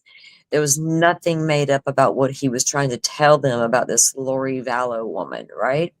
And it was shocking at first, because you're like, well, damn, this man was trying to tell people, why weren't they listening? It's kind of frustrating, because you'd expect that he would be listened to. And I'd say that as a woman, as a mother of 4 children. If my ex-husband came and said, even forget about being vindictive to each other or whatever. I think people can be that way, but I'm not that person. They're not those people. But I'm saying, if one felt those things were happening with me, I hope they would go try to get help, for nothing else, for me, for the kids. Get them out of there, leave me, just get the kids away from me at least, and let me fend for myself, if that's how you really, you know what I'm saying? You don't have to go all that deep. But I just think that it's really unfortunate that these men weren't listened to. Right. I Because guess that's the persuasive power of someone, an extreme narcissist. God, Lori. guess. And in the beginning, maybe they, with Charles, maybe it appeared to be what they claimed it was. But I'm telling you, the minute I learned as an investigator, this woman has left the scene and did this and this and this before she came back, and it was a 43-minute gap between the actual time this occurred and they called, I got red flags right then and there. It's not going to take a long time for me to get there, right? I got red flags immediately. And I don't know why they didn't. I agree. I wonder whether the fact that statistically, and I presume in all of the law enforcement officers who dealt with Lori are often men, and that they were swayed by, again, sorry about it, but the pussy power and the the beguiling ways of someone who is very used to using their everything about them, their persuasive powers, Lori Vallow Daybell, to get guys. It's funny. It's not, well, not funny is not the correct word. That it could, watching Lori operate like this, and then you look at the Gabby Petito case, where it was kind of like the opposite, right? Where the man was the one who got the officers to believe him. She's just crazy. She's just having a moment and all this and that. In the body cam footage, we saw that interaction. And over here, it's, the opposite's happening. And it's like, I just don't know why, I don't know. I'm sorry to interrupt you, Salty, but I think that's the demeanor and the misogyny of it all. So a woman behaving hysterically and clearly in distress is going to often be, particularly a young slip of a woman like Yeah. Gabby Petito. She was tiny and she was hysterical in that body cam footage. Tragic. And also one of those law enforcement officers. Am I right in remembering that he had some domestic violence stuff in his own personal life that he, as a coercive controller? I may be wrong there, and apologies if I am. But whereas Lori is always calm, or not always. Wait, we'll get not always calm, but in She those just gets a interactions, little heated. That's all. She yeah. gets a But in little excited. those interactions, she came across. I mean, she wasn't hysterical. She was very calm. She was smiling and beguiling, and using all her wily ways to be Yeah. believable. And if a man is, most heterosexual men are going to be impressed by that, and they're we're humans. Well, if she thinks she's going to do that with the jury, I think based on my observation of the jurors on Tuesday afternoon, I don't think they were buying it. But it only takes one. All it takes is one. Yeah.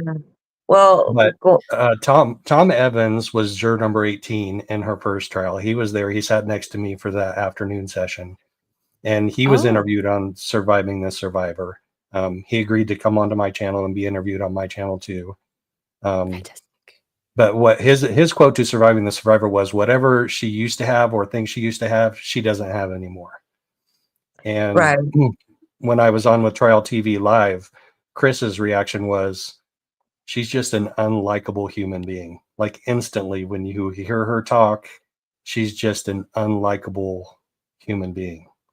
And just because of the passing of time and again back to sort of the realism of society and misogyny, and just like as you age as a woman, you are less and less valued in terms of just being valuable. And she, no offense to Lori, but she doesn't have any Botox anymore, so she's not looking as gorgeous as she was. And you know, but so people who don't have that ability to sense the goodness or not in someone would see that beautiful woman syndrome and go, oh, beautiful equals good, Yeah, and beautiful I have equals to wonder with those interactions that Charles has with the police, then they go and they talk to Lori as well. It's like, which one do you believe? You don't know either one of these people. So who do you believe? This woman, like you're describing, right? Or this man telling us this story about how she believes he's got a spirit inside of him. Is he making this shit up to get back at her? I think a lot of times society as a whole was programmed to believe the mother a little more than they would the father. And that's not always the case. No. I And if we go never. back to the Yeah. if we go back to the Gabby Petito incident, if you think about it, Brian Laundrie was the abuser, and the narcissist or the toxic person in that dynamic, that interaction. And Lori also is that. So that person has that kind of person has a way of convincing people because that's what they do in their life, right?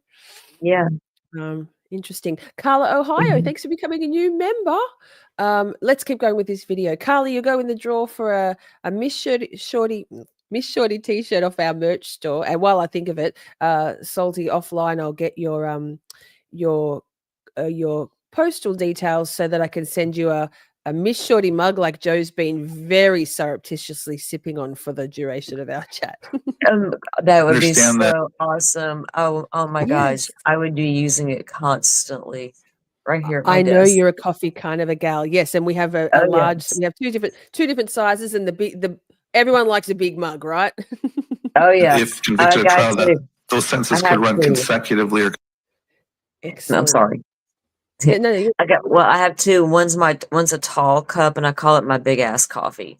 So got There my you go. regular coffee, then I got my big ass coffee. So We'll have a look on the merch store in the drinkware section because this is the size. There are a bunch of different designs. We sent Joe the Shorty logo one, but there are a couple of Awesome. Less Joe suitable graphics on there. One being funny. See you next Tuesday. So have a look and tell me what you I like. actually strolled through there today and was taking a look at your merch. So I'll have to do that. Thank you. Yes, my pleasure. All right, let's keep going. Clear concurrently to any other sentence. I am also well aware of that. All right. Well aware of that. You understand that if you represent yourself, you'll have the sole responsibility for, among other things, asserting legal defenses, interviewing witnesses, doing investigation, doing legal research, filing and arguing motions, examining and cross-examining witnesses, giving an opening statement and a final argument to the jury. Do you understand all that? Yes, Your Honor, and I'm very prepared. All right. Do you also understand that you'd be held to the same standard as an attorney regarding the presentation of your case? This would include knowledge of courtroom procedure, applicable case law, rules of evidence, and rules of procedure? Yes. All right. Each of your attorneys. So that's interesting that Lori just said that she does understand the rules of procedure and stuff, when then, as you mentioned, Joe, there's been more than one occasion where the court has said, I can't give you legal guidance or counsel on how to be a lawyer. Yeah. And the state has pointed out that she's not followed the rules of evidence and the rules of procedure at times under objection by the state. Including missing deadlines for Yes. submission of witnesses or experts, etc. Yep. Actually, well, I think of it. Yeah. Fantastic news that Nate was removed from Laurie's witness list. That's great. Yeah. Yep. Yeah. She, like, what was that, Lori? What was that even about? What could he have even come close to offering the defense to start with? We all knew there was nothing out there. And I was like, well, she was talking about, potential witnesses perjuring themselves in interviews they did with Nate Eaton. And I said, while we were watching it, I was like, well, they could just watch the damn interview. The judge said the same thing, right? The judge said the same thing. He's like, well, wouldn't the interview be enough? We could watch the actual interview and that would show perjury if that occurred, and I was like, see, yay, the judge agreed. So she's got this, what was her reason for even doing that? Was it just to keep Nate out? Like, she's mad at him. He found her in Hawaii, threw a camera in her face.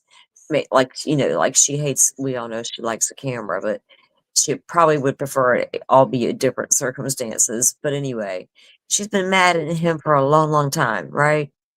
Right. So it's not surprising to me. Did she do it as just a ploy to keep Nate out of the courtroom? Because if he's on the witness list, he wouldn't be able to go in there.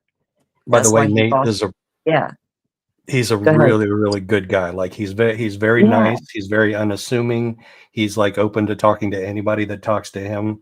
Like, Trace on the case brought her daughter, and she engaged him in conversation, and he engaged right back with her in conversation. And of course, he said hi to me again, you're back. So he recognized me from seeing me at the hearings. So I like it. I like him a lot. I do. I've never gotten a bad vibe from him as a reporter, and I don't watch a lot of news. I don't watch any, if it's not on YouTube, I don't see it. Even my local news, if I watch that, I watch it on YouTube. It's crazy. But that's just the way it is. So yeah, it's crazy, isn't it? That it is. Speaking of crazy. Go ahead. Speaking of crazy. No, the video. Have gone to college, undergrad degree for probably a minimum of 4 years, and then law school for an additional 3 years. So these two attorneys that are here in court each have, at a minimum, if not more, 14 like they're actual attorneys, Lori. years of higher education, as well as probably, I'm guessing, between the two of them, 30 to 40 years in trial experience. Do you understand that? Yes. Do you understand that your case may be specifically complicated in the sense that there are complicated evidentiary issues in your case? Do you believe you're able to present a defense? Yes, I'm well aware of them. All right. You know? Do you also understand that if at some point, especially if you're in the middle of trial, you decide that you would like your attorneys to take over the case, you'd be effectively waiving any ineffective assistance of counsel claim that you might have because they might like a longer time to prepare? Correct. Do you understand that even if I may allow you to represent yourself, I'll be appointing these attorneys to represent you as advisors? I'm just going to pause very briefly to say, yes, it is Friday. Yes, it is Feral Friday. And it's me. Hi, I'll be on Feral Friday with on Publicly Buzzed for Feral Friday after this. We're going to be starting on YouTube and then heading over to Kick as per usual. Maybe, Amber, could you please set up a portal if you haven't already? I've done other portals, but that one I couldn't get going. Advisory council? That's my understanding. All right. If you want to testify at trial, you'd not be able to testify in a narrative format. Instead, you would need to write out the questions and the advisory councils would ask you question when you testify. Yes, that's what I'm aware of. That's an important point. You can change your mind about this at any time. If at any time. That's an important point, Joe. People like Sarah Boone got to do a narrative testimony. Robert Tellis got to do a narrative self-defense. But, oh, wait, no, Sarah Boone didn't represent herself. She had attorneys. There was another case where, but the judge is not going to allow her to have a narrative self-defense testimony. He said she has to write out the questions and has to have one of her advisory councils ask her the questions for her to answer. No narrative from Lori. Thank God. And it would be direct. It would also be direct examination from her own counsel. So then they're yes, no answers. She can't even run away with it, can she? She's going to try. That's interesting. That's interesting the way they decided to play that. But yeah, she's going to try, Joe. Right? He's like, she's going to try. He's like, he's right. That will be interesting, that part as well. It's just part of it is like, it's fascinating to watch because it's not because it's her, the person so much, but it's the what she's doing here. To take the name Lori Vallow off the table and just look at this woman sitting here, knowing what she's accused of, what she's been convicted of, what she's facing, and what she's attempting to do here. To me I'm like, she's a hard one to figure out. You know what I mean? Like, what in the world? She honestly, I firmly believe that she believes this, all her religious beliefs, if you call them that, right? Whatever it is Lori's got going on, her Jesus, she believes it. I think I was about to say, I think it does all go. It all goes back to her her religious illusions that she firmly believes that. A lot of us saw the Dateline interview, the recent Dateline interview, right? Did you see that? Yes, I saw bits of it. I didn't have it. Okay, so if you watch the entire the Dateline interview that she did recently, she talks about it so much that the way she talks about it, it's the way she's doing it. It's not like, to me, it's I don't believe it's fake. I don't believe it's a story she's been trying to tell us for years to get us to believe her. I don't believe that. I believe this woman believes what she believes. 100%. Yeah. Just going to pause and say thank you. Thanks, sorry to interrupt you, Salty, but Carla, yes, thank you so much for the coffees. Carla, you're in the draw ×2 for next weekend because you also became a member. And thank you for your message. What did Amber said also? The portal is set up for the Feral Friday stream. I hope Lori and Chad don't find it. That's awesome. Oh my God, that's Amber. That's epic right there.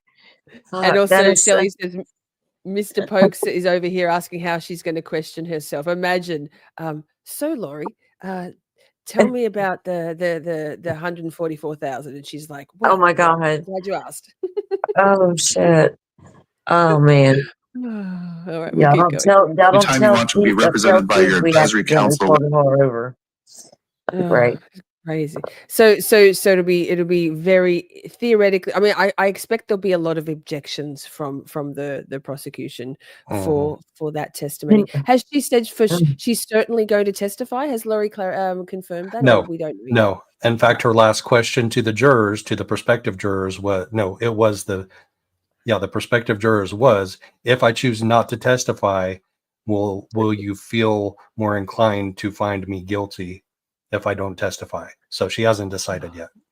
So she's really polling that potential jury with a very personal vested interest in knowing their answers. I mean, obviously always the defendant is, but interesting. All right. Or let me know, I will appoint them back to represent you as your attorneys of record.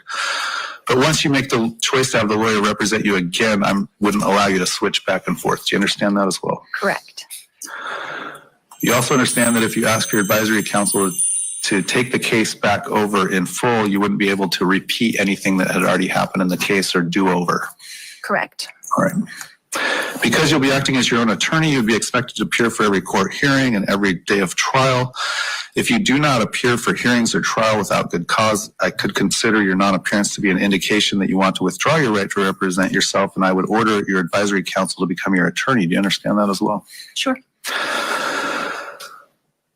Your right to represent yourself is not absolute, and what I mean by that is if you fail to... Wow, that was a big sigh from the judge. He's like, this is going to be a nightmare. Yeah. To follow procedures, if you don't act appropriate in the courtroom, your right to represent yourself could be revoked. Do you understand that as well? I do understand that. All right. Do you have any questions about anything? I just was going to ask if we were going to move forward from this today and if we are going to be able to reset trial. We will. Okay. All right. I did receive your form. Is this your signature at the bottom of each form? It is. And I think I already asked you this, but I'll ask it again. Okay, Joe and Salty, I'm sure you've both seen Lori's signatures on her documents because you'll both do documents and you've also seen her handwriting. Tell me, what's her handwriting like? It varies. Sometimes it's a little neater than others. But it's not regimented, neat and tidy all the time. And no. It's not crazy man manifesto crazy either. It leans towards the latter. Yeah. Yikes. It's not like a consistent thing. You know what I mean? Like you said, sometimes it's better than others. Yeah. I guess she hasn't got a remarkable in court either, does she, Paul? Not really. Not really. Maybe I should send Lori some Camp Shorty notebooks, Joe. Should we send her a couple of notebooks? Right? She's going to need them to take her some notes for her trial. Joe can hand them off to her real quick, like in the morning, on Monday morning. Joe, there's also a pocket in the back of that notebook. Apparently Steph found it in hers, so you get like a little sleeve area. So if you ripped out a piece of paper and wanted to, or someone gave you their business card or something, you can pop it in that sleeve in the back. Pretty cool. Oh, there you go. Don't slide anything else in that sleeve, Joe. That's contraband. If you forget Lori's postal address, Joe, perhaps you could tuck that into that back pocket. Here's on this form after you went over it completely with your attorney? Correct. All right. The court finds your waiver to an attorney is knowingly, intelligently, voluntarily made. I guess I should ask you, did anyone force you or threaten you to waive your right to an attorney? No, quite the opposite. Did anyone promise you anything in order to get you to waive your right to an attorney? No. All right. I do find your waiver is to knowingly, intelligently, voluntarily made. Your waiver is accepted and entered a record. You will be your own attorney on the case. I will keep these attorneys on as your advisory counsel. Again, if you change your mind and would like them to take over the case, you need to let me know, okay? Okay. Your current last day is May 11th. That's good for I was just about to say. So she went from not competent to even assist in her defense to defending herself. Wild. Right. And that's a subtlety that I think I pointed out to you the other day. So when you're examined for competency, you're evaluated for competency, and she was by two separate doctors before the hearing the day before, where the judge agreed with the doctors. Competency means you are able to assist in your defense. Period. But it's not, you're not being evaluated if you're able to present your own defense. Like, so I mean, to me there's a subtle nuance there. She is able to assist in her defense, but when it comes to presenting her own defense and the huge burden that's placed on her in that case, and especially trying to do it from jail, is she competent to present her own defense? I guess we'll find out. Absolutely. So that seems like a great place to step into. We've talked about her handwriting. We've talked about her ostensible calmness and serenity when dealing with law enforcement, juxtaposed with perhaps something a little less so. Let me just do this. Something. No, not that. Yikes. What have I done here? She's nice and calm and beguiling when she's trying to charm somebody into something, but when she doesn't get her way, we're about to see how she is. Here we go. That would have been a perfect place for me to press play, but here we are. All right. Your Honor, our subpoenas are with OPDS right now, and they should be being issued Not me. currently. The state talks about in their response. Before we go any further, the state. We're looking at her hair. Remember that last footage? So she had all of the back part of her hair was her natural color, one would assume. Here we have the recent foils, and I'm sorry, lady, to me, Texas, someone. That's recent hairstyling of some manner. That's what shape, I'm or form. wondering. And then notice, because this is the hearing when she was allowed to wear her suit. Because come Monday, when trial starts, she'll be in her suit versus her orange. So I was wondering, did they allow the defense to allow her to have something done to her hair? Or is this some kind of what did they do in jail? You know what I mean? To create this look. What did these girls do in there? What did they actually use? Did they have access to foil and the bleach and all the things they may need? What else would do the trick besides all that stuff, right? I don't know. Because I hadn't really thought about the fact that it's not like they can just go into their bathroom in county jail and get their toilet cleaner or their bleach to do this. That stuff would all be locked away. They would have access. The people, I presume, in county jail actually probably just they have a cleaning crew that comes in and brings all of their cleaning stuff. It wouldn't be the inmates that do all that stuff, would it? Well, no. I don't know about all county jails, but the girls that I spoke with, they're like they do the cleaning, but they don't have access to like a bunch of chemicals. They have like a solution, you know what I mean, that they use like to mop with or whatever, and wipe down things or whatever. But I guess the jail itself probably has like a jail cleaning crew. You know what I'm saying? But inmates also clean on a regular basis, but they don't have like access to the chem closet. You know what I'm saying? You know what I mean? It's not like that at all. Yeah, Pammy makes it. I mean, perhaps they can get hair dye from the commissary. Can we get a look at their list? What's available to county jail? Yeah, when I was online, when I did that search I was telling you about earlier, like I read it was in somebody's Reddit post that was saying something about you can purchase it at commissary, but I don't know which prison that was. It was at one of the prisons, but I don't know which one that was. I didn't really take a super deep dive into it because I just Googled what can they do in the county jail to make, to dye their hair, and then it led me to the beauty shops and prisons stuff that I found. So Maricopa County doesn't have a program where she can be incarcerated and go to the beauty salon and get her hair done. So they don't have that. It would have to be some kind of jailhouse concoction stuff, or they allow the defense to take her out and go get it done. I don't know. Oh, I can't imagine that. I know, Goodness. right? So many questions, the pressing questions, but it's playing on everybody's mind that notices it. Right? Okay, Go ahead, Joe. Go ahead. The Joe's like, following, get off the hair talk. no. The No, following items, he likes her hair. Come on. especially there, right there. That's some nice hair right there. Yeah, I'm telling you, he likes Lori's hair. But so is there some jailhouse concoctions? You've had concoctions that you found, Joe? No.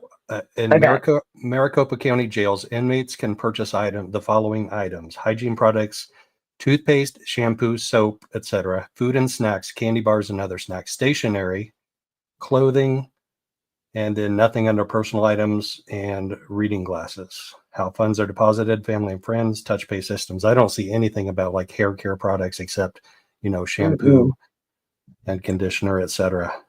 That's it. So we're narrowing it down. We're like, it's Salty Sleuth investigates and Joe Schmo on the case. We're gonna get to the bottom of this. Yes, we're gonna figure it out. I did do a search on what she had available to her there in Maricopa County, and I've come up with she had nothing available. So it's got to be some jailhouse concoction thing, because I don't think the judge is going to let them take her, handcuffed down to the beauty salon down the street. You know what I'm saying? No, nor it's had not a going to nor had a happen. hair. No, particular. Maybe not any inmate or pre-trial detainee, but certainly not a triple convicted consecutive life sentence as murderess. So No, It's claiming there's no trial way. by ambush from the defense. Trial by ambush. How is the defense trial by ambush when they have interviewed every single one of these witnesses before in the last 5 years since this case started? They've interviewed every single person that has been on there. They have written, transcripted interviews and video interviews of all of these people. And so how they are relevant, these witnesses will testify if and when they are needed to add additional facts or fill in the blanks that the state will no doubt leave out in their case in chief, and they'll be called accordingly. I need them to lay perhaps foundations for evidence presented by the state. The same with Lonnie Dorkin. I need his testimony will be required if and when it's necessary to rebut digital information that the state will bring forward during trial. I feel like the state is trying to say, okay, if you want your speedy trial, guess what? We're not gonna let you defend yourself. Guess what? You can't have any experts. And guess what else? You can't have any witnesses. You can't have anybody speak in your behalf. So good luck. Have a nice day. All right. Well, that's why attorneys sometimes take a long time to prepare for a trial because they need to give notice of what all the testimony. Zing. It's like, for starters, ma'am, please pipe down. Let's have some decorum in the court. Goodness. Their witnesses are going to give. They need their experts to prepare reports. That's why your prior attorneys and your current attorneys were asking for more time to prepare the case. So you can't really have it both ways, that you want your speedy trial rights, but you don't want to give notice to the other side of what your evidence is. I don't want to give notice to the other side, with the limitations at the incarcerated state where I am, and the limitations with OPDS of getting Lonnie Dorkin late in the game that they did. I've done everything in my power as a defendant to prepare. I have done everything in my power. No, you haven't. You have the power to file for a continuance so you can give the state 30 days plus notice on your witnesses and your expert. You have the power to file for a continuance. He says this multiple times. I've done everything in my power, and that's just a flat out lie. It's the poor me victim complex of a toxic narcissist. It's the victimhood, perpetual victimhood of someone like Lori, and the gaslighting. Like there are other options, as you say, Joe. She's choosing not to take them. But the judge just told her you can't have it both ways. Oh, he told Lori she can't have it both ways. Uh-oh, look out. Prepare the state and to give.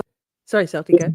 No, he better be super careful now because she might portal his ass next.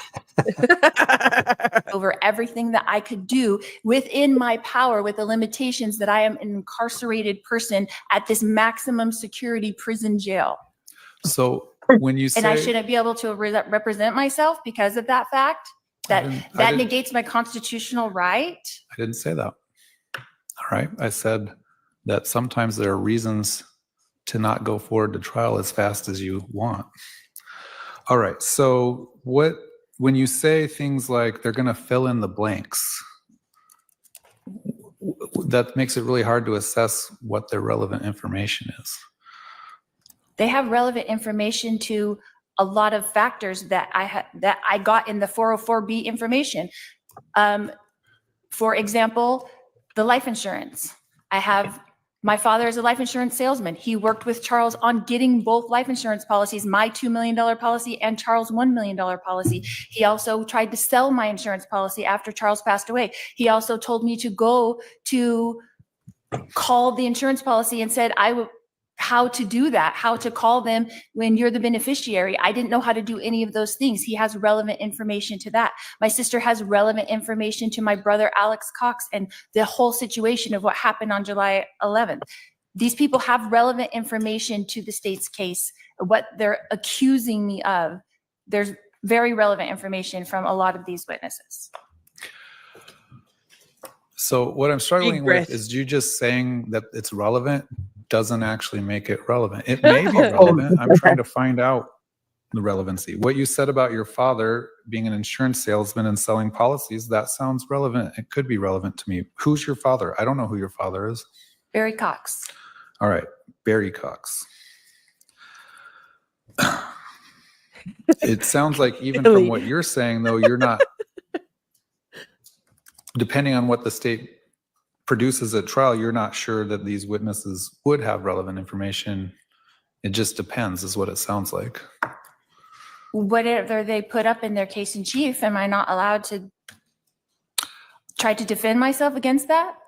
You're absolutely allowed. I'm just trying to figure out, I'm sort of a gatekeeper and I need to make sure witnesses have relevant information. And just like you have the right to interview all of the state's witnesses, excluding victims' rights, people that can deny having an interview, they have the right to interview all your witnesses prior to trial so they can have an idea of what those witnesses might say on the witness stand. I understand that, Your Honor. So they also have already interviewed all of them. No, Lori, no, this is where you don't understand the law. When she says the state has already interviewed all of them, she's referring a lot to police interviews and investigation of the crime. That is not the same as a deposition of a witness in preparation for trial. There are two separate things, and that's something that she just doesn't understand. She thinks that a police interview counts as a preparation for trial interview, and she keeps insisting on it, and she doesn't understand, and she refuses to understand. At some point, she's just flat out refusing to understand what he's telling her. She just doesn't want to accept it. You can tell when she became argumentative about these arguments, she didn't want to accept what he was telling her at all. It was even the arguments about letting Nate Eaton in or out. That argument got that way.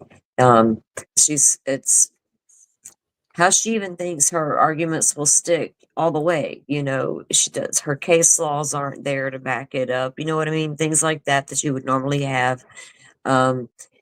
Anything like the depositions when you interview, they tell her even you can go and you can interview Nate's, your investigator can go and talk to them, right? Even though I'm telling you they're off the witness list, they can be in court. You're still welcome to go and interview them. And if you got something, come and let me know, come and tell me. And she still couldn't get it. She's like, well, she kept wanting to argue about it. He had to tell her like 4 or 5 times. It was crazy. So that, are we going to see a lot of that? Him trying to explain to her over and over how certain things have to be. I don't know. He must have the patience of a true saint. Do we know? Was he was appointed? Is he how did he just happen to? I mean, could Lori have gotten a very cranky, no nonsense judge?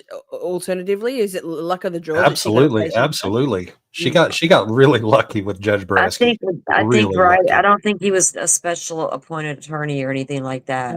In some cases, we do get the special appointed attorneys, but no, I don't think it was that either. I think Joe's right. She just got the toss up of the court's docket, right? A bit like which got- Darrell Brooks, who also got Judge Jennifer Doro in Yeah. in Wisconsin. Like she was patient to a fault, really, with that. Yes. So Some of them I'm not talking are, about you know, but sometimes it's too much and sometimes it's too little. Some seem to be really walking a good line, and so far he's doing a good job to protect her rights and protect the record along the way. Do you know what I mean? Without losing his shit on her like we all are sitting there doing while we're watching. Right? I guess that's why we're not judges. Right. Police interviews or interviews that may have been done years ago. The For many reasons. prosecutor has the right to interview any witness prior to them taking the stand, just as you do. So I'm not sure the best way to handle this other than maybe we should take it up as we progress through the case, but Your Honor, some of my- these people may or may not be even She's so served. rude. Yeah, my concern is obviously I have attempted to reach these people. I've made my good faith effort. I've been told both by myself in attempting to contact them, as well as the defense investigator, that they've been unable to reach them. So it seems She to can't even not reach be her own following the rules witnesses. of. She can't I even mean- contact her own witnesses. Well, you know what, Joe? Are they spirits? Because nobody can contact them. The defense can't contact them. The prosecution says they don't. She's telling us right now they can't contact them either. And I'm It's a bit thinking, like that. hey, It's a go bit like ahead. that elusive video that she's positive was sent to her, that she's heard exists. It Yeah. doesn't seem to Yeah. be anywhere. Meek and Well, I Connor was thinking, did a lot. you know, yeah. Well, we're all hearing true crime. All of a sudden, we're hearing there's a bunch of missing people in this case that are not accounted for. They don't know where they are to come make them testify. So, should we be worried? Should we put out flyers? What was happening right at this? You know, that's where my mind went all of a sudden. So it was bizarre to me that nobody can find any of these so-called witnesses. So I was like, well, hell, are they spirits? Is my final conclusion. Lost in the portal. That's my theory. I'm sticking to it. Procedure or evidence to then bring up later on if they perhaps find these people at some point, then the state can try to at that point preclude them. When the state talks about a trial by ambush, it is in fact that. When the defense investigator themselves cannot find these people and are still looking for them in trial when they've had at least, we'll say, 4 months to try to find them, I think that at this point, precluding them is proper. Well, I would preclude anyone. I'm just going to pause for a minute there and say, Vixie, no, her brother Alex Cox died of apparent natural causes. Questions. She's on trial for the murder of her ex-husband. Yes, that's what this is. Defending herself. And she's already Conspiracy to commit murder. Yes, conspiracy to commit murder, and already serving 3 consecutive life sentences without parole for the murders of her adopted son JJ Vallow, her biological daughter Tylee Ryan, and Tammy Daybell, Chad Daybell's wife. So she's on trial for the murder of conspiracy to commit murder of her then husband Charles Vallow. That doesn't submit to an interview with the state. I kind of want to punt this a little bit, just because if there's people that don't end up getting served, don't end up showing up at court, they can't find, then we don't need to waste our time talking about whether or not those people have relevant information, because they're not going to be here and they're not going to testify. So I'm putting the defendant on notice that if these witnesses aren't served, if they don't submit to interviews, they're going to be precluded. Even if they submit to interviews, I may have to make a determination whether their testimony is relevant or not. So again, we're going to, I think, have to cross that bridge when it comes. Carla asks, do we know if there's anyone else she killed? I mean, yikes. What do you think, Joe? Speculating purely. I have no idea. I have no idea. I have 'Cause it questions was- about her sister. Yeah, interesting. Oh, yeah. Yeah, and Tylee's dad, biological dad as well. Oh yeah, Joe Ryan. He Oh, yeah. died Well, also of because well, yeah, was it was it a heart attack, natural causes? But he had some interesting interactions with Alex Cox, before that. And was- he was cremated too, so they couldn't Yeah, can't exhume his him. body for yeah.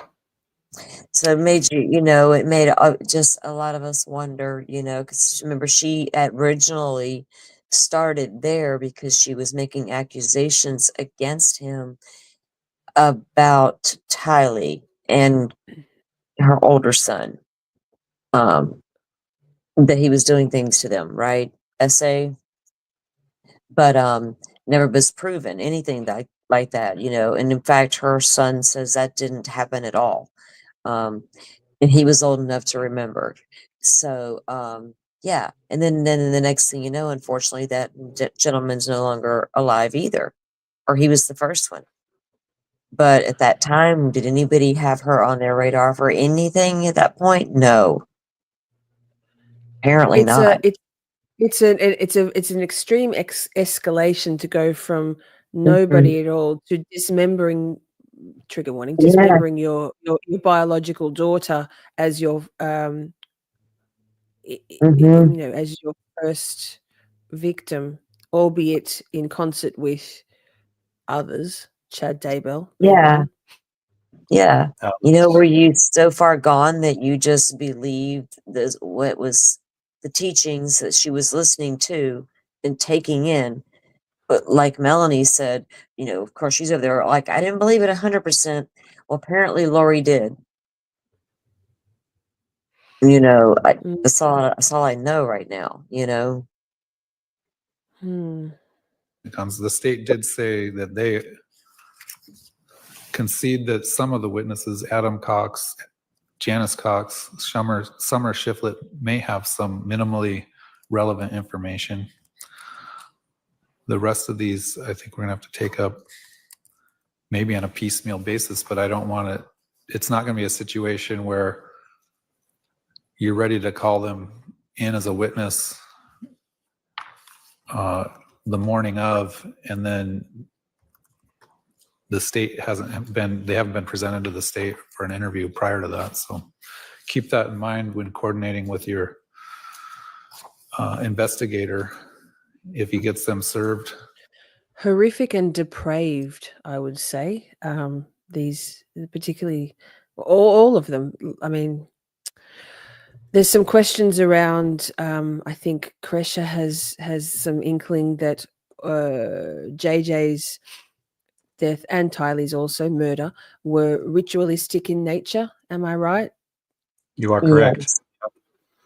We're still deep diving that series, and I mean, when we started out down the Glenn Pace memo path, I mean, I didn't know we'd be four episodes in and just barely halfway through it, if that. So yes, and that deals with ritualistic sacrifices in the Mormon Church. And Kresha says there's a satanic LDS church, and you have to be a member of both to be in the second one. But yes, they do ritualistic, and this guy that did the investigation has had proof of it in 1990, 91, whenever that memo was.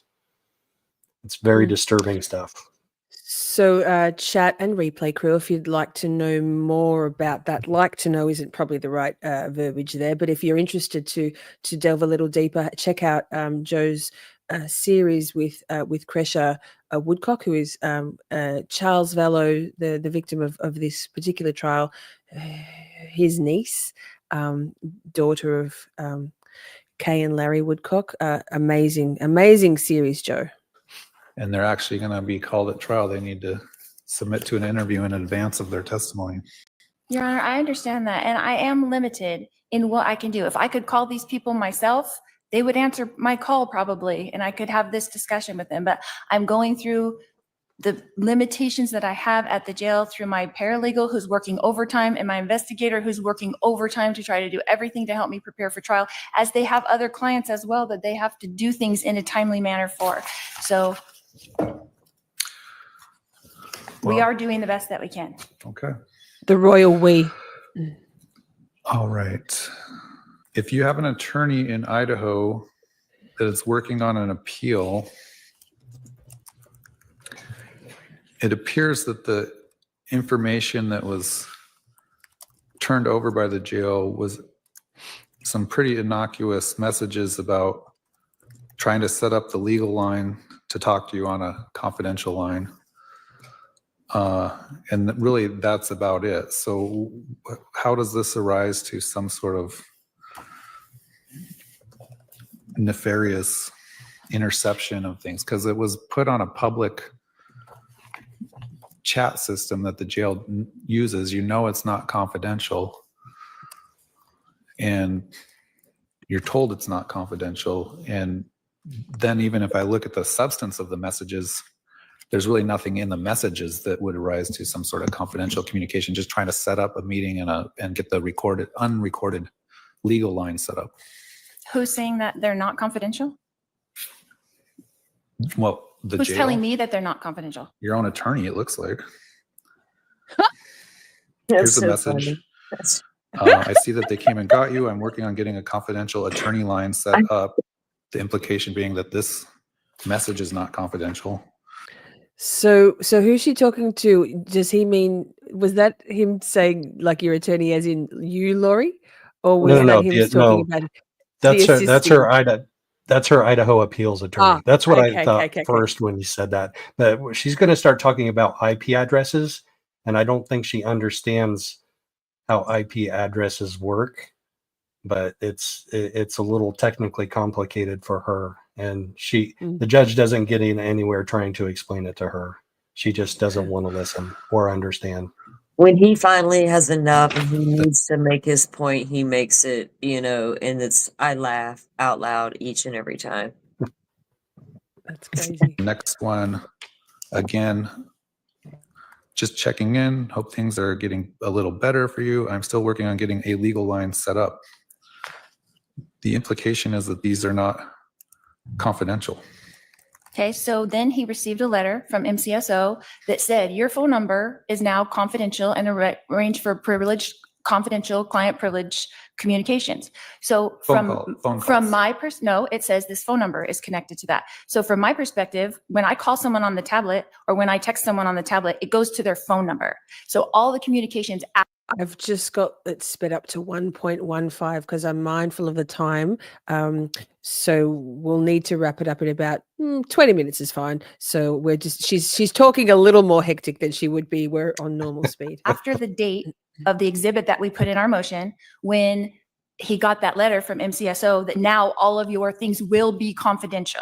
Okay. Now they will be confidential. So my understanding, and I'm the only one that can waive that privilege, right? And I think after that, when his line was approved, there were no other disclosures of messages between you and him, correct? No, there are. You received other disclosures of intercepting messages between you and him?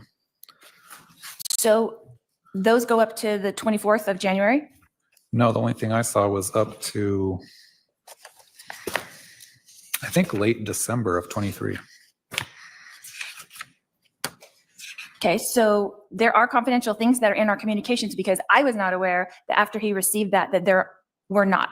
So the prosecutor who obtained these, her protocol would not be to stop and ask the court for some guidance on this, maybe do an in-camera review if she's subjecting herself to client privileged communications, instead of reading them and finding out and assessing for herself if there are anything in there that's confidential information between me and my appeals attorney. I wish we could see the front of her camera front on, because her chin is jutting out like I am kind of big on body language stuff, not as that's definitely a lie and that's definitely the truth, but the defiance and the teenage kind of like of it all is crazy. Yeah, I can agree with that part. Hmm. No other way to communicate with him when I'm in this incarcerated situation because I was brought here to Arizona to deal with these charges. So Situation. She's it trying is a to problem. It's a emphasize problem it, that you she know. took them. She's It's in like, an incarcerated situation. yeah, she's an incarcerated person's in an incarcerated situation. And it sounds like she's trying to emphasize her points with that little body language. She's attitude when she says her certain statements. You know what I mean? That's her way of reinforcing it. It feels like. It's her only power, really. She's Yeah. all taken away from her, This isn't it? is- Like this is all she's yeah. got. This is all I got. Exactly. It's a problem that she got them from MCSO. It's a problem that she read through them. It's a huge problem that she put some of them into her motion, and now his IP address is exposed to the public, which is a federal offense. There's a lot of things wrong with what has happened here. Well, you reminded me Big that sigh. when his number was approved, he then sent messages from different IP addresses instead of that phone number that was privileged. So he's the one that disclosed or violated the confidential nature. I don't see that any of these, I'm going to call them inadvertently intercepted messages between you and your appeal attorney. I don't see that they're being used in any way by the state. Just the state reading them as a violation of the client-attorney privilege. Well, not if they're not done through a privileged setup the way that they were supposed to, which he even acknowledged. My understanding from my perspective was that that phone number was now privileged. The way it comes to me on the tablet is I text that phone number or I call that phone number. Correct. My If you're understanding, communicating my through the privilege. phone number, but if he has it set up where the messages aren't being sent and received actually through the phone number, but through different IP addresses, the system doesn't know that they're privileged because they're not being sent and received through that privileged number. But I didn't know that. There's no way for me to know that from where I am in myself. There's no understanding for that. I assumed he was just getting them on his same phone that we were having client attorney privileged communication. Lori, never assume it makes it an ass out of you and me. And is the state giving these to Idaho? Do these get dispersed out? I would like to know that. Where are these going? They're getting them from MCSO. Into Is there the a subpoena portal. to get these from MCSO? Is there a warrant to get these from MCSO? I didn't see anything that warrants them getting them from MCSO in the first place.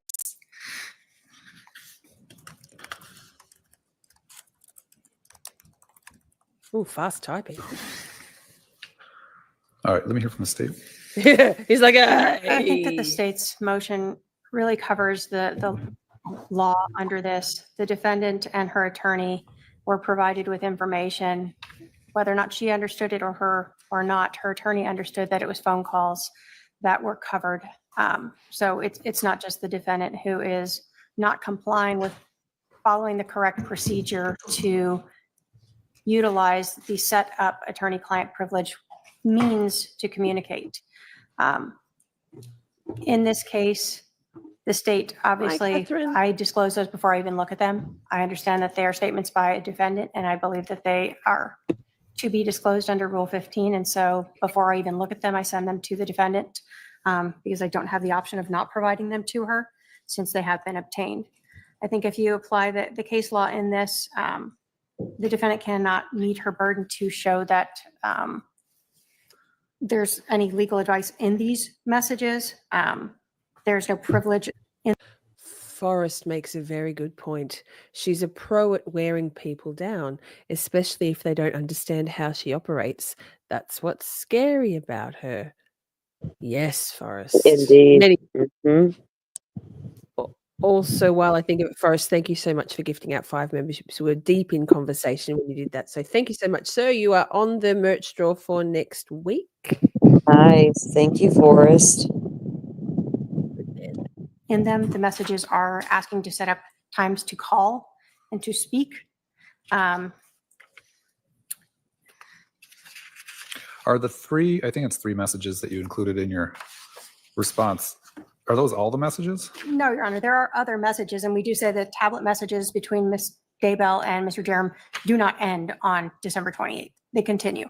And there is privileged information on them going forward. And the state is basically testifying for my attorney now. She just testified for my attorney that he understood that that these were not privileged communications. Where does she understand that where is she testifying for my attorney? Well, I think because the context of the messages say, I'm trying to schedule a time and I'm trying to set up a confidential line, meaning That was this before. is not confidential. That's right. He said it wasn't confidential before MCSO gave him a letter saying your phone number is now confidential. Your phone number now has. Okay, I'm not going to keep rehashing this with you. The fact that he's using different IP addresses and not messaging through the actual phone number that's protected, I think is part of the problem. So if he's not using the program correctly, that's an issue you need to take up with your attorney. How is he using it incorrectly? I just told you. He's not messaging through the phone number. He's using different IP How addresses. can you message other than the phone number? I don't understand that. I don't understand that either, but if it was from the phone number and it's for his cell phone, for example, it would be the same IP address for each communication. There's like 4 or 5 IP addresses. Where are the IP addresses coming from? Oh, they're given to you by the state? They're right there listed on the messages. I'm just saying, where are they obtaining those from? From your attorney. So this is the father-daughter interaction right now, isn't it? It's like the dad being like patiently going, you just can't go out. You're just grounded, Lori. I don't know why you. Oh. Because I said so. Because I said so, Exactly. right? I'm not mad. I'm just disappointed, Lori. Right, exactly. Oh my God, that was Did they the get worst IP to addresses hear. for every single person of every single message communication on the text from MCSO? Well, it's listed on the messages, so I assume so. It says Craig Durham, and then under it is the IP address from the device that's being used. Okay, and then Miss K is reading all of these messages and they're not privileged. Is that what you're coming to? They're not privileged if you're not using the program or your attorney's not using the program correctly. Okay, they're still not going to be allowed to use any of these messages. What I'm saying is they're inadvertent disclosure by MCSO because someone's not using the program correctly doesn't mean that they had bad faith in how they got them. They made How it. is he using it incorrectly? I don't know how else to explain it to you. I've told you 5 different times now. So he's not messaging with the phone number. He's messaging from different IP addresses. Okay, can I ask if these messages are being disseminated anywhere to Idaho, to the prosecutors in Idaho? Because it's definitely affecting my appeal if that's the case. I don't know. Have not been sent to anyone other than the defendant, Your Honor. All right. All right. So Oh, Judge. there was some communications I find that were intercepted between Ms. Daybell and her attorney. The state's not to use those communications. They're not to disseminate those communications, but I do find that they weren't purposely sought out by the state.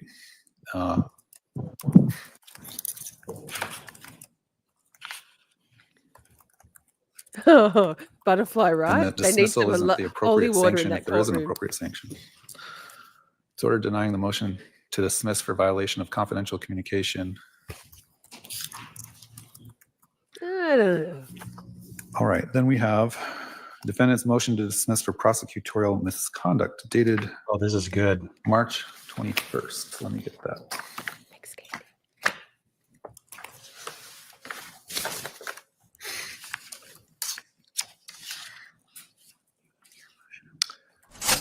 And the state's response. The motion to dismiss for prosecutorial misconduct was filed on March 21.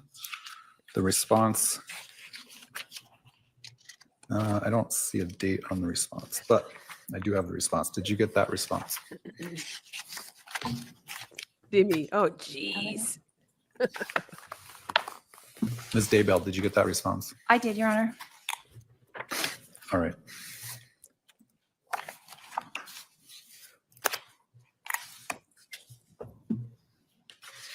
So your prior attorneys had, actually, let me back up. Andy. The state filed a motion back in, I think it was September of 2024, asking the court to preclude your defense team at the time from making public records requests through Gilbert and/or Chandler police departments. I denied the state's request, saying that the defense is free to do their investigation and make public records requests through appropriate means. So that's part of your complaint, that they didn't provide those public documents to the defense. That's sort of a civil issue, I guess, but let me hear your argument on that. That isn't really the complaint itself. That's your first paragraph.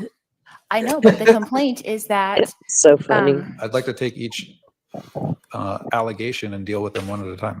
I understand that. My complaint is the don't interference understand that. by No, the you don't. state, Ms. K in particular, in stopping that and interfering with us trying to investigate and do our own investigation. It is a violation of the constitutional right and due process.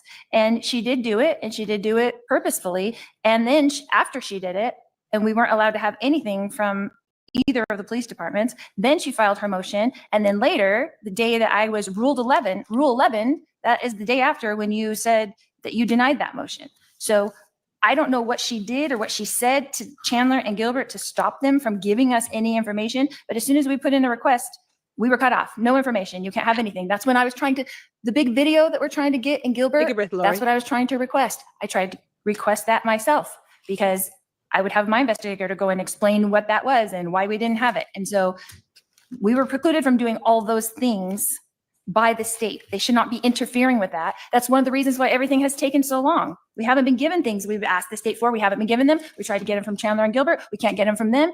She's stopping us from getting from them. How are you supposed to put together a defense? So when your prior defense counsel put in that request back in September, the state says that they obtained those information and gave it to your attorneys on October 1. So why are we waiting until March to address this if you had an issue with that? Straight down the barrel of the camera. I have had an issue with it the whole time. But why didn't you file why didn't someone file a motion back in after, December, November, January, February, Exactly.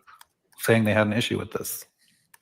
I did. These are in my motions to you for specific discovery. I discussed this exact problem. Okay.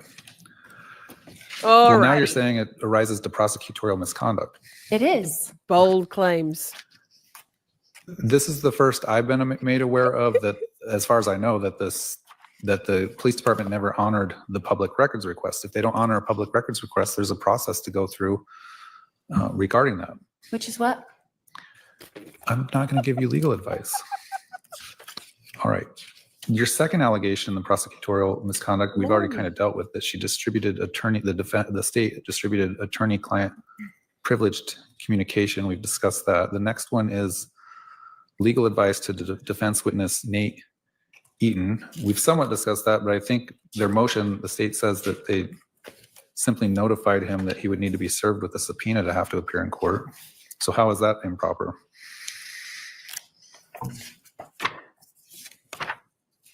It's taking her word for that that's what happened. She's not under oath saying that that's what happened. Nate Eaton's not here to testify that that's what happened. They're the only two parties that are there to say that that is what happened. So that is my problem with it. I would like for one of them to get on the stand and say exactly what happened in that conversation and that she wasn't giving him legal advice. How do we know that she wasn't? It's a very curious situation that he called her and then he writes in his motion this statement that obviously comes from Ms. K.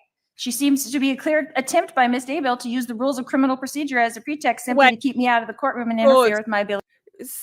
Closed caption called her Miss Dil. Wait. Watch the Oh my photo she says God, Miss Dil. that's so Watch, funny. watch. This statement that obviously comes from Ms. K.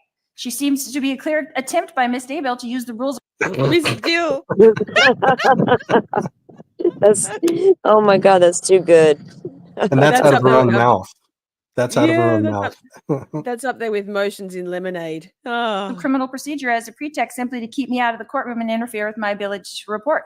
We also don't know if he told her, don't come to the March 18th hearing because that's when they're going to serve you with your subpoena. So all these things come from there and we don't know who's saying it. And you're just taking her word for it. Like you took her word for, oh, there's only 6 emails and there's no other emails.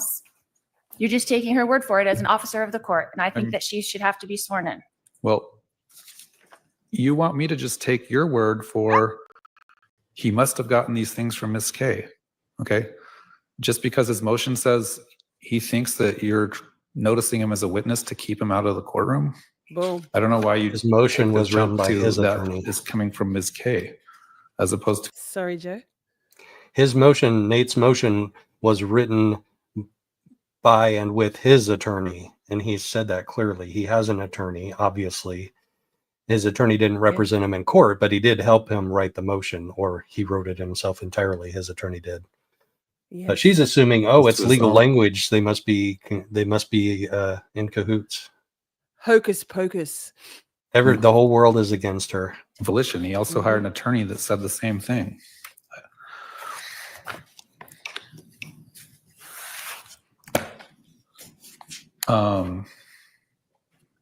Even if she had said you need to be served with a subpoena to have to show up in court, that is not an ethical violation.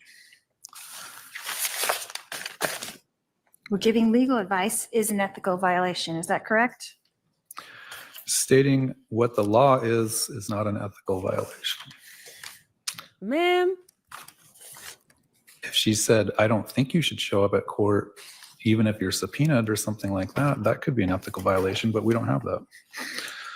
How do we All right. know we don't have that? That's my question. How do we know what went on in that conversation if it wasn't recorded? Aren't witness You can interviews interview him. recorded? You can interview Mr. Eaton. Your investigator can interview Mr. Eaton. So when and if you get that information from Mr. Eaton that something nefarious happened in that conversation, bring it up then.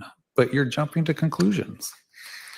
You have the right to interview any witness, okay? not a witness anymore because you just precluded him? All right. Oh, You can interview him. You can have your investigator interview him. So That's- even though he's not a notice witness now, we can still interview him and try to find this information because we can't get it now? Is that what you're saying? Sure. Have your investigator call him. Ask him about the conversation. At this time, I'm going to, based on just the pleadings, I'm denying See, the it motion. took to dismiss forever for to prosecutorial misconduct. explain that to her.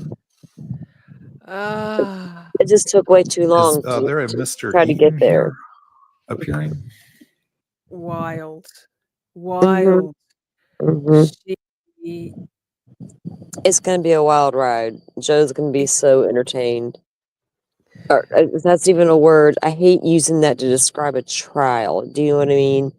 But from the legal perspective, watching her, and how far is she going to be able to take any of this, right? What is her angle here? It's going to be, I'm just curious to see that part. all of it. All Yeah. of it. Yeah. So Monday, Joe, you're going to have a restful weekend, or have you got a busy weekend planned in terms of? No, it's going to be as restful as I can make it. Yeah. I think Uber Eats is in order tonight. Yum. What are you going to order? I have no idea what I'm craving yet. Uh-oh. Well, it is crazy that she's not using a lawyer, Carla. And here we are. Although given her delusions and self-importance, I guess not really a surprise. It's just to see the way she the way she played things with Idaho, right?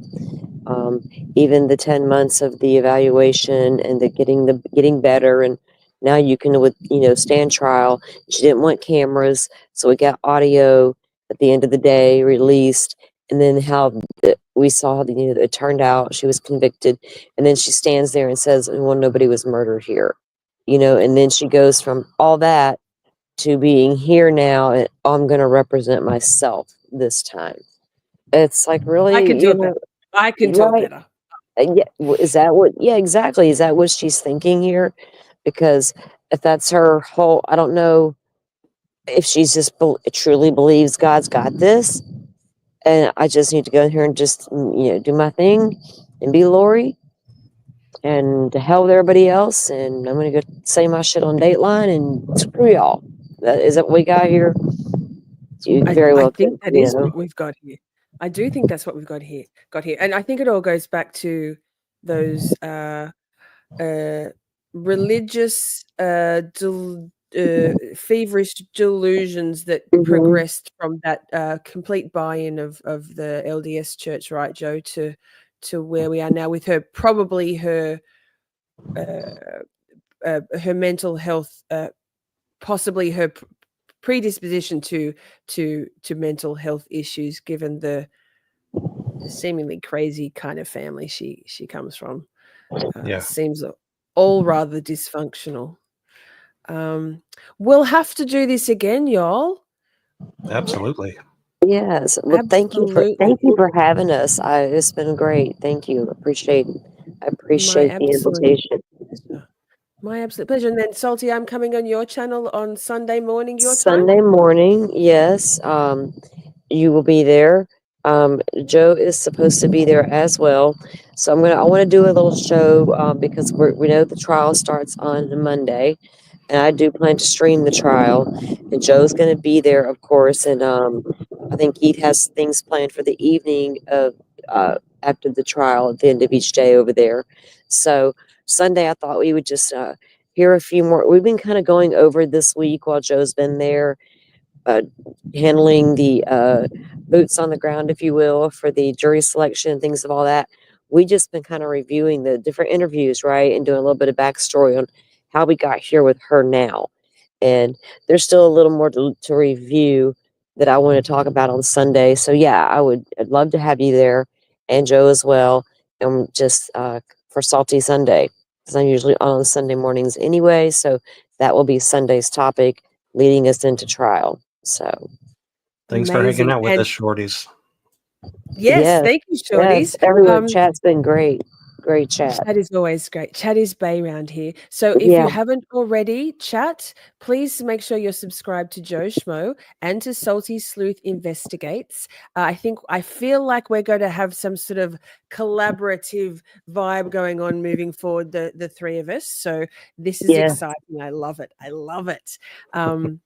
So I'm going to skedaddle. There's a portal set up already for publicly buzzed Feral Friday chat. Come along, stop Yes. in, say hi. Make sure you say Shorty Raider. I've got to go to the bathroom and have some cheese. Separate. Glad you clarified. You don't eat it on the toilet, for goodness sake. Dude, it's both at the same time. Kill some time. I mean, come on. Yeah. Absolutely. To kill two birds with one stone. Get it all So done. I'll Exactly. say thank you, Joe. Thank you, Salty. And You're welcome. I will catch you offline. Bye. Bye, everyone. Have a great night. All right, chat. Chat is Bay. See you all there. Buckle up. Colors Flight, don't get lost along the way in Uzbekistan or somewhere. At least pop in and say hi and stick around because it's going to be a fun night. It's a feral à trois with Dandy Savage and Steve and myself all being feral together. I don't think it happens often that there's three of us, three on screen for Feral Friday. So strap in, hit the like on your way out, drop a comment after the live has ended. It helps get our stuff out into the algorithm. Thanks to all the gifted memberships and super chats during the draw for next weekend. And I love you all very, very much. I love you all so very much. We had a blast just chatting and stuff. Things may have gone a bit off the rails. Professional when all else fails. 'Cause chat is babe, so much to say. Emotes and all the caps out. May have been cheese, bit faster please. The time has come, Camp Shorty out. We're skating through all the tough things, learning about this and that, defense motions, prosecution, and narcissistic twats. 'Cause chat is babe, so much to say. Emotes and all the all caps out. May have been cheese, bit faster please.